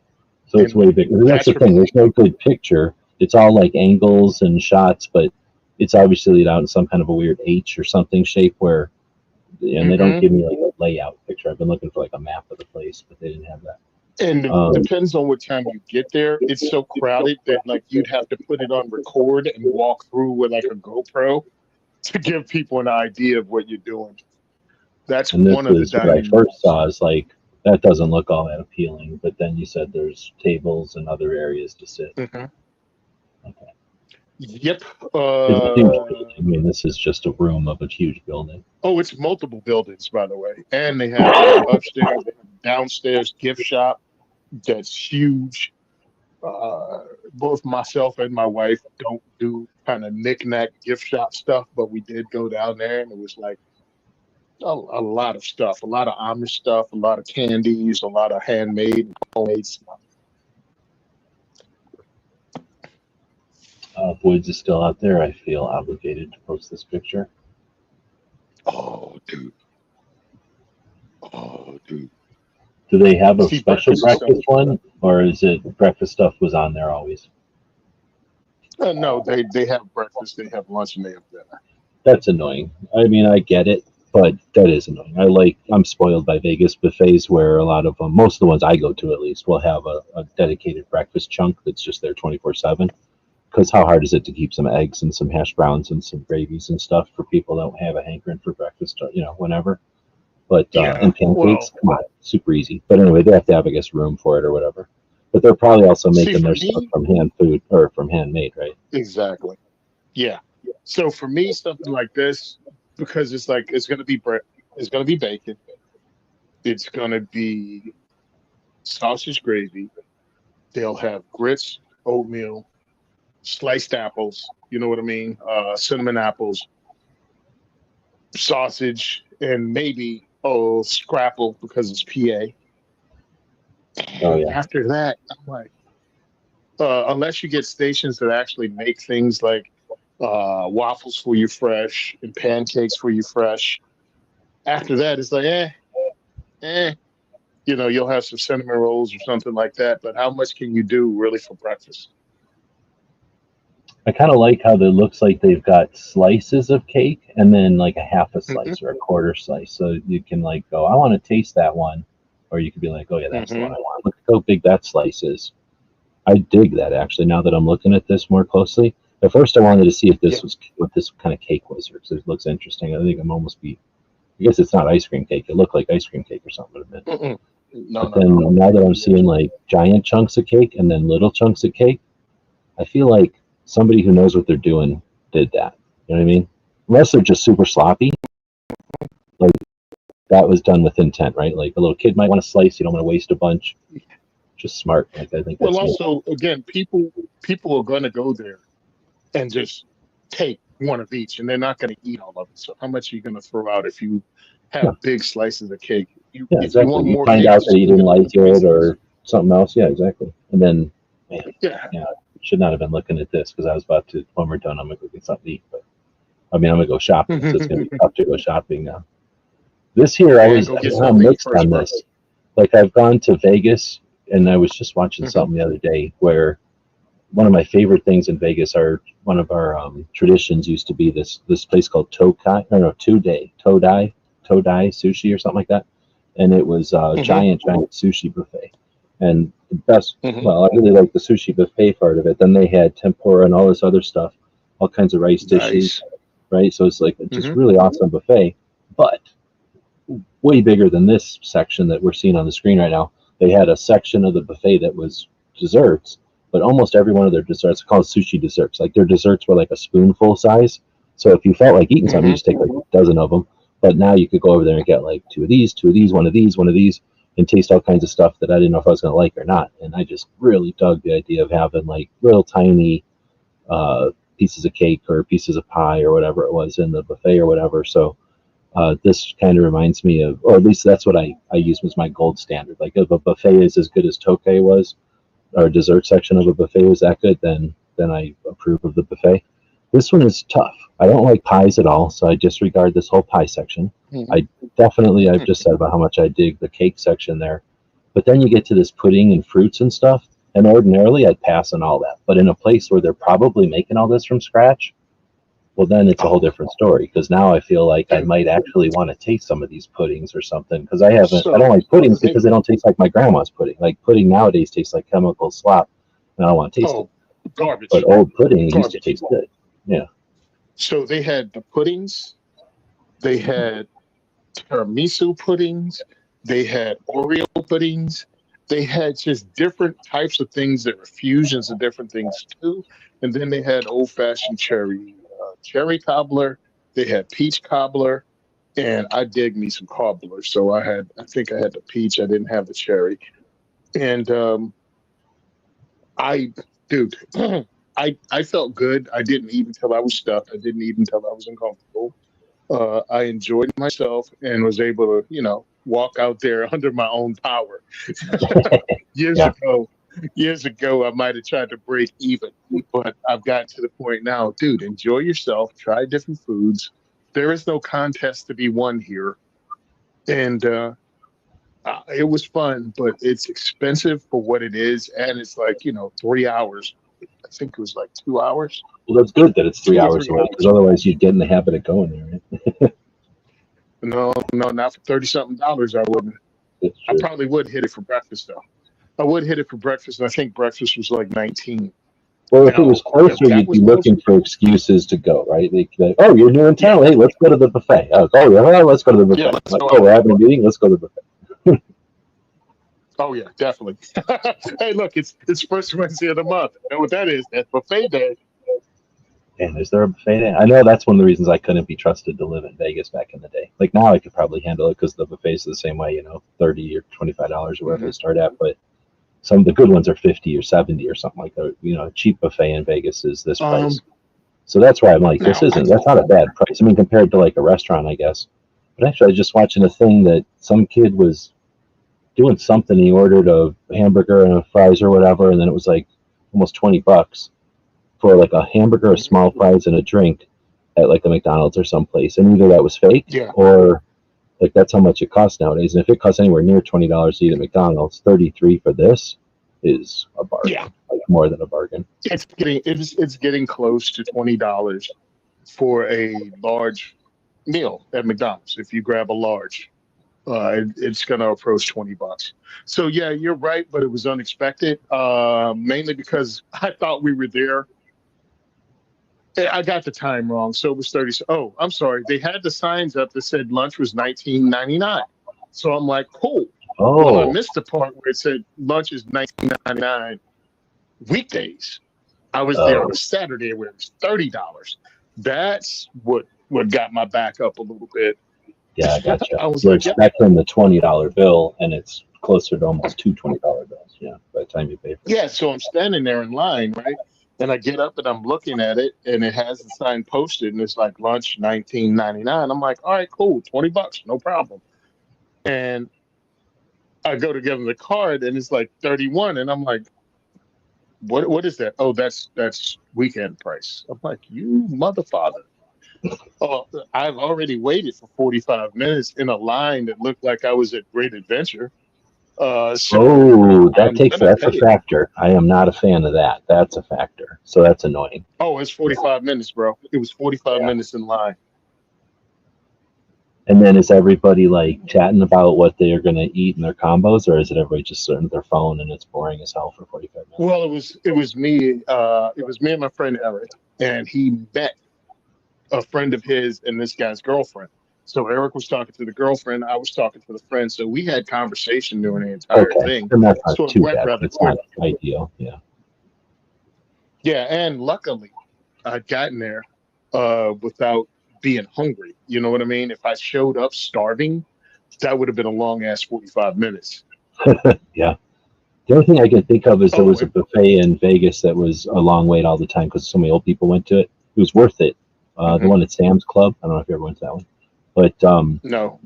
and it was never 45 minutes. But that's annoying, especially for me at least. It was always like, okay, we're going to the buffet, so my gut is like going, start eating, let's go, and then like, Hmm. oh, okay, we're gonna be waiting for a while.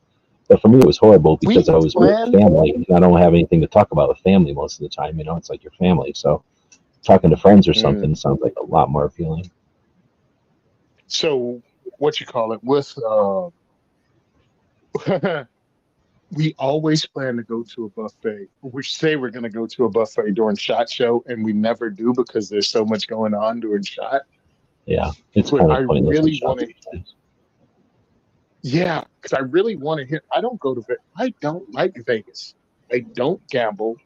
I won't drink in a public place like that. You know what I mean? And Yep. I have zero interest in hookers and blow. So Vegas is not somewhere I'm going to visit on my own without some kind of outside motivation. So I don't care about seeing a show in Vegas because I live, within 2 hours of New York City. So if I really want to see a show, I got a place that see a show. And even if I don't have New York City, I live like an hour away from Philly. But I want to hit like a decent Vegas buffet because they're world level. I don't want to go into New York City to go to a buffet because everything about New York sucks. At least to me, from my perspective. Yeah, and I The mean, they fact must that I have can't. good buffets, but I've never heard of like, oh, the world famous New York buffet style. And like they have their pizza and stuff, Exactly. but I've never heard of like, yeah, buffet over there. No. I mean, again, I've lived here for the last 30 years and I've never heard anybody express, dude, you got to get to New York City and get to this awesome buffet. They have different But ethnic food. They have a bunch of great restaurants. I've eaten at some of the famous restaurants in New York City. Uh, and to me, everything you go to get there makes it not really worth it for the most part. in Vegas, you also have the dynamic. At least back in the day, I guess still to some extent, they're competing against each other, right? They know that there's buffet eaters, and they want to make their buffet appealing with cost or variety or something. Or I mean, I've been to a lot of them, I guess, over the years, between myself being cheap and my parents not being cheap and taking me to different ones that they want to go to. And I mean, they're not extravagant, but they go to fancier ones than I go to. So I've been to some nicer ones, and a lot of times they're outdoing each other with the niceties, like champagne or just super fancy, what do you call it? Food, uh, ingredients for the food. Or maybe like a made to order omelet instead of just a bunch of omelets folded in the pan type of thing, like those kind of things. And then sometimes the stuff I could care less about, like the carving stations and stuff like you're talking about. But I don't know if other towns have that. They'll have a buffet that's world famous or something, but they don't have that element of having to compete with the other one across town, right? Or three or four other ones in Yeah, town. that competition brings out differences. They got a real question out here from Midget with Carrot Cake. Who do you respect more, someone who carries a 9mm or a 22 Magnum?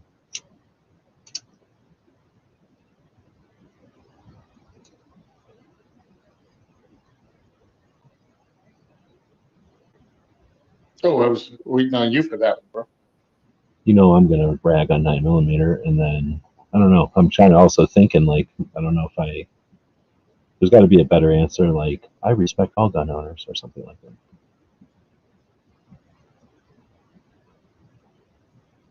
Well, But you carry what you want. As long as you carry it decent with it. I don't care. But between those two choices, I'd have to go with a nine just because it's more effective unless you carry something deep cover. well, I was gonna say the only thing is it's kind of I'm gonna call it a trick question only because there are things like a Ruger LCR and 22 Magnum, which are capable and competent options, and someone with issues, physical dexterity, strength. I don't know, like somebody might want a revolver in 22 Magnum, and there are a couple of options. I mean, it's definitely is a tiny, tiny, tiny sliver of a fraction fewer options than 9mm. But that's why I say respect is a tough one. In general, I guess I get the concept of the question, and I think I like Aldo's saying the 22 Magnum is about placement. So I thought he said one. There it goes. I would say a guy who carries a 22 Magnum probably knows how to shoot it. So if they're carrying a 22 Magnum because they're competent and they're confident, versus carrying a 22 Magnum because it looks cooler, it's lighter. Does that make that's I guess the way I'll summarize it. 9mm is a default. I'm not going to respect somebody just for carrying 9mm. It's like respecting somebody for not, I don't know, like for breathing every day. Like you're going to do that. Like okay, pick the most common caliber.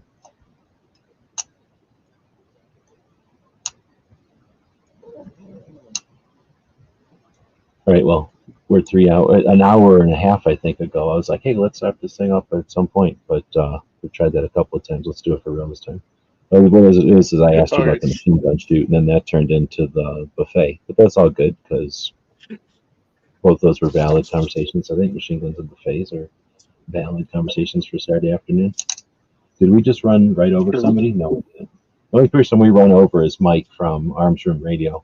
And one, I feel bad, but two, he doesn't put it on YouTube, so I feel like it's not my fault. Like I really only pay attention to YouTube, and he does his as a radio show. Mhm. I think he might put it on Rumble or something too. I'm sure he does something online live. but he just doesn't put it on YouTube. So I think we're pretty much right on top of him most weeks. But Yeah. besides that, I guess we didn't run over anybody. I was thinking of Brooke's show. Maybe we hit her, but I don't think she starts for another couple hours. 13. Yeah. I was just thinking about Mike. I haven't seen him. Well, I was thinking about Mike every once in a while because Shot's coming. We're 79 days away from Shot, so it's getting to be on the radar more often. And I start thinking about that because of the events that happen at Shot, his has attracted the most Second Amendment activists. Let's put it that way. Aside from like things that I'm not invited to, like that's other things that I get invited to are just gun people. I don't mind talking to gun people, but can you imagine me talking to a bunch of gun people? Like I'm such a loser. Like I don't care at all about their guns. I'm not trying to sell their guns. I don't have a problem with their guns. I just don't care about them, so I'm not going to act like it. And then the thing is, I'm not trying to get nothing off of them, so I don't have to suck up to them and act like I care about their stuff. It's not like I don't have any problems with them. I know what they're there for. Just it's not my thing, so I don't get invited and I don't go to those kind of events. And when I do go to those kind of events for whatever reason, yeah, I'm like, I don't have anything to talk to anybody about. Like nobody wants to talk about my guns. My guns would be like surplus AKs and stupid shit that nobody makes anymore. You know, like there's some nerds that'll talk about my stuff, but you know they're on YouTube. They're not at these events. So anyhow, the kind of events I do like are the ones that Mike puts up, which are unfortunately it's a lot of drinking. Like I'm like exactly like you. Like I'll drink a beer once in a while. Actually, I don't drink a beer once in a while. I would drink a beer once in a while if somebody gave me a beer. I guess I don't ever buy beers or nothing. And usually it's a shot or something that it's if somebody gives me a beer or something. It's usually how it happens. I guess it's not true. Every once in a while, I'll go to my one friend's house and he likes to drink beer, so we'll have a beer like that. But essentially, I'm not anti-drinking or nothing. I just don't hang out with people who drink all the time. So I'm the same way. I don't seek that out when I'm at Shot, and that event is full of people who like to drink. So at some point, it gets useless because everybody's drunk and the people who aren't drinkers left. So it's one of those events where it starts out and then a bunch of people show up and leave. And I've been there where you stay the whole time and you get to see a bunch of people because they're all showing up and leaving because it's also, I forget what day it's on, but it's on a day where other things are happening. So nobody wants to, there's very few people at SHOT Show that give a shit. They're all there to like do as much as they possibly can, touch as much as they possibly can. So it's a lot of like, hey, I'm here for 5 minutes and then I'm gone. So it's like, oh, I went to that event. Yeah, for 5 minutes you were at that event. But then and the people that go to the event for the whole time end up seeing tons of people. You know what I mean? So it's like you either are one of the two, I suppose. And I'm usually the one that sits there the whole time. But then by the time, like I say, everybody starts getting sloshed, I don't need to talk to some drunk guy because you're not going to remember this tomorrow at all because we're just talking about the weather or something. And I'd rather go home and soak my feet or something.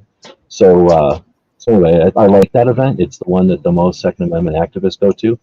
But it is what it is, right? And it's also at that beer house that's like super loud. And I'm just not, I guess I must have issues with the audio or something. Like I don't usually care, so I'm not usually in loud places, but going to Vegas is loud. And when we go to Vegas at SHOT Show, it's like in a big room, but nobody's yelling at each other. There's no noises. I mean, a gun show is probably louder than SHOT Show, right? So when you go to a casino, it's noticeably louder than SHOT Show ever is. So that event at that building is like super loud. So it's annoying. The echo is annoying. Looking to see is your show up already, Brooke? Sorry. I just saw she's out there and I was just trying to, what's my other screen, find out. Oh yeah, here it is. So then I can link it to this show and jam it up so that it links up to the show. Sorry to interrupt you. So Mike, though, has been on my mind because I'm wondering if he's going to do that event, I guess, is to wrap up my thought there. I haven't heard. I think it might be a bit early for any of that. Yeah, I just made sure I booked everything. SHOT, I got my range pass. I registered for SHOT. We already got the Airbnb. So my next move in the next couple of weeks is to actually get the airplane ticket, a couple months out. And we'll see. We'll see what 2025 will be like at SHOT Show. Look forward to it.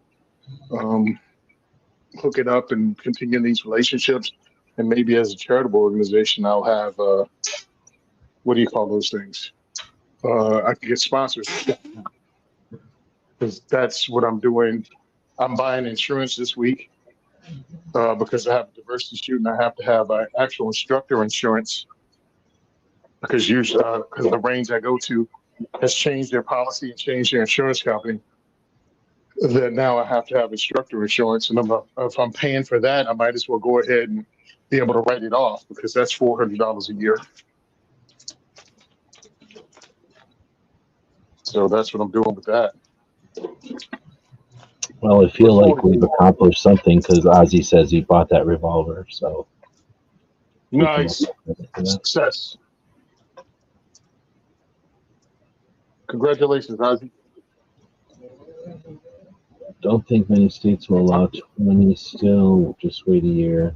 So Aldo is saying for the prior question, have the family member hold it and transfer to you. And that's when I first read that, I thought I saw him say the store. And that's an option Again, too. it's We still didn't play dependent on before. The store might be able to just hold it in their stock because they didn't pay nothing for it. And depending on the store, assuming it's legal, I think it is because the store owns it, and it's the store's property until you transfer it or they transfer it out. So that kid never touched it. If that kid is like, oh dang it, I got 6 months, can you just hold it for 6 months? They might be like, hey, it's annoying, so give us 25 extra bucks. But yeah, or they might be like, yeah, no problem, because now we have a future customer for life because he started out helping them out. If that's legal, so that's another option. A lot of times stores can store your stuff if they feel like it.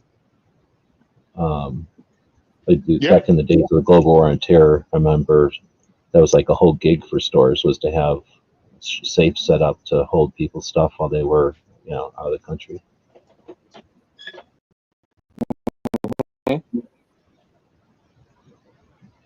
Let's see. I'm trying to see if I missed anything. If I missed anything, feel free to say, but I've been threatening it.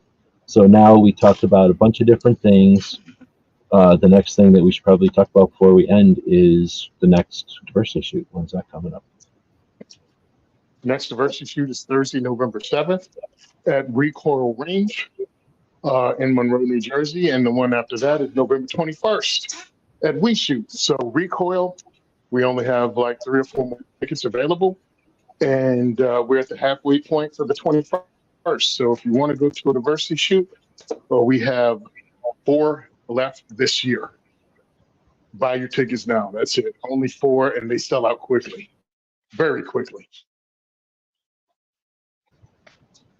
Go to diversityshoot.com if you want a ticket. Also, you can follow me on Eventbrite. What's up? I feel like, I don't know, I want to bug you about it. We should get you some merch or something, like so that you got some option for people that are out of state to support, if they want to get something in return or just to have something to use in the videos or something. I had. Huh? Wait, did you drop out? Did I drop out? Can't make it to an event. And it's a step above, somebody might not want to donate, but they'd want to support you by buying merch.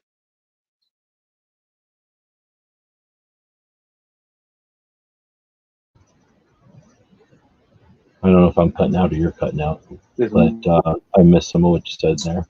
I think it's me. It's usually my internet craps out after a while. Thanks to Krabby for dropping the link, though, and to DJ who dropped the links earlier. Brooke is saying, I love the idea of a 2 ways for everyone patch and a sticker. Oh, okay, it was Tony's side. So you've been on forever. You're still on your phone? We probably killed the battery on his phone. We've been out for like 3 hours. I think Brooke was saying it was your side cutting out. I'm just saying it was probably your phone dropping out after all this. Probably. I've been moving around now. So that's probably all that. Well, whatever. Go do your thing. Thanks everybody for joining us. Thanks again, Tony, for spending a chunk of your afternoon with the show. Hopefully folks are enjoying it. We do have fun with the people that are here live. I'm a big fan of the internet because of this interactive nature.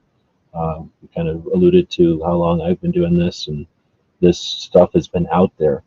My interaction with it is one tiny, tiny, tiny slice of a massive, massive number of people that have been online, coming and going, interacting with each other, learning so much about each other on different sides of the country, different caliber enthusiasts, different ways that we shoot, coming at it from different angles and different ambitions and goals and stuff. I'm going to be a dumbass if I don't say thanks to Brooke for the $10 super chat. Much valued. That keeps the engines running. You know, a bunch of machines out here like servers and a couple of little software packages that keep all the websites going. And I'm not yet independently wealthy in order to do that. So Brooke's $10 is very appreciated. But that being said, thanks again to everybody for joining us live, and I'm getting used to the one software, and now I'm back to I had used StreamYard today because my other one wasn't working, and I got to remember this doesn't automatically do stuff for me. I'm going to play this one as an outro, and we'll see you next week. Bye, guys. Oh, hey, guess what? Voting. Remember to vote. Remember to have all kinds of horrible arguments about the vote that's coming up next week, because that's going to really cement your relationships with folks, to like have arguments over things that we almost have no. I mean, we're raindrops in the flood, right? We are able and responsible for some push in direction, but it's not worth risking relationships and friendships over.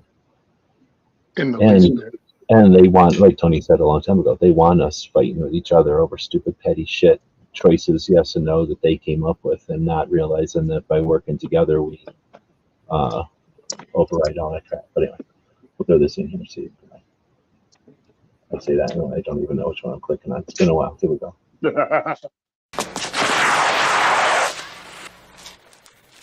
Shit.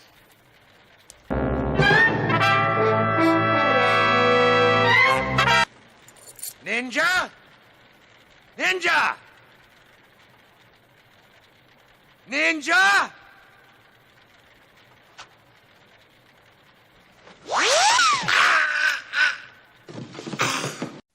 It's 11:59 at Radio Free America, and this is Uncle Sam with music and the truth until dawn. Right now, I got a few words for some of our brothers and sisters in the occupied zone. The chair is against the wall. The chair is against the wall. John has a long mustache. John has a long mustache. It's 12 o'clock, Americans, another day closer to victory. And for all of you out there on or behind the lines, this is your song.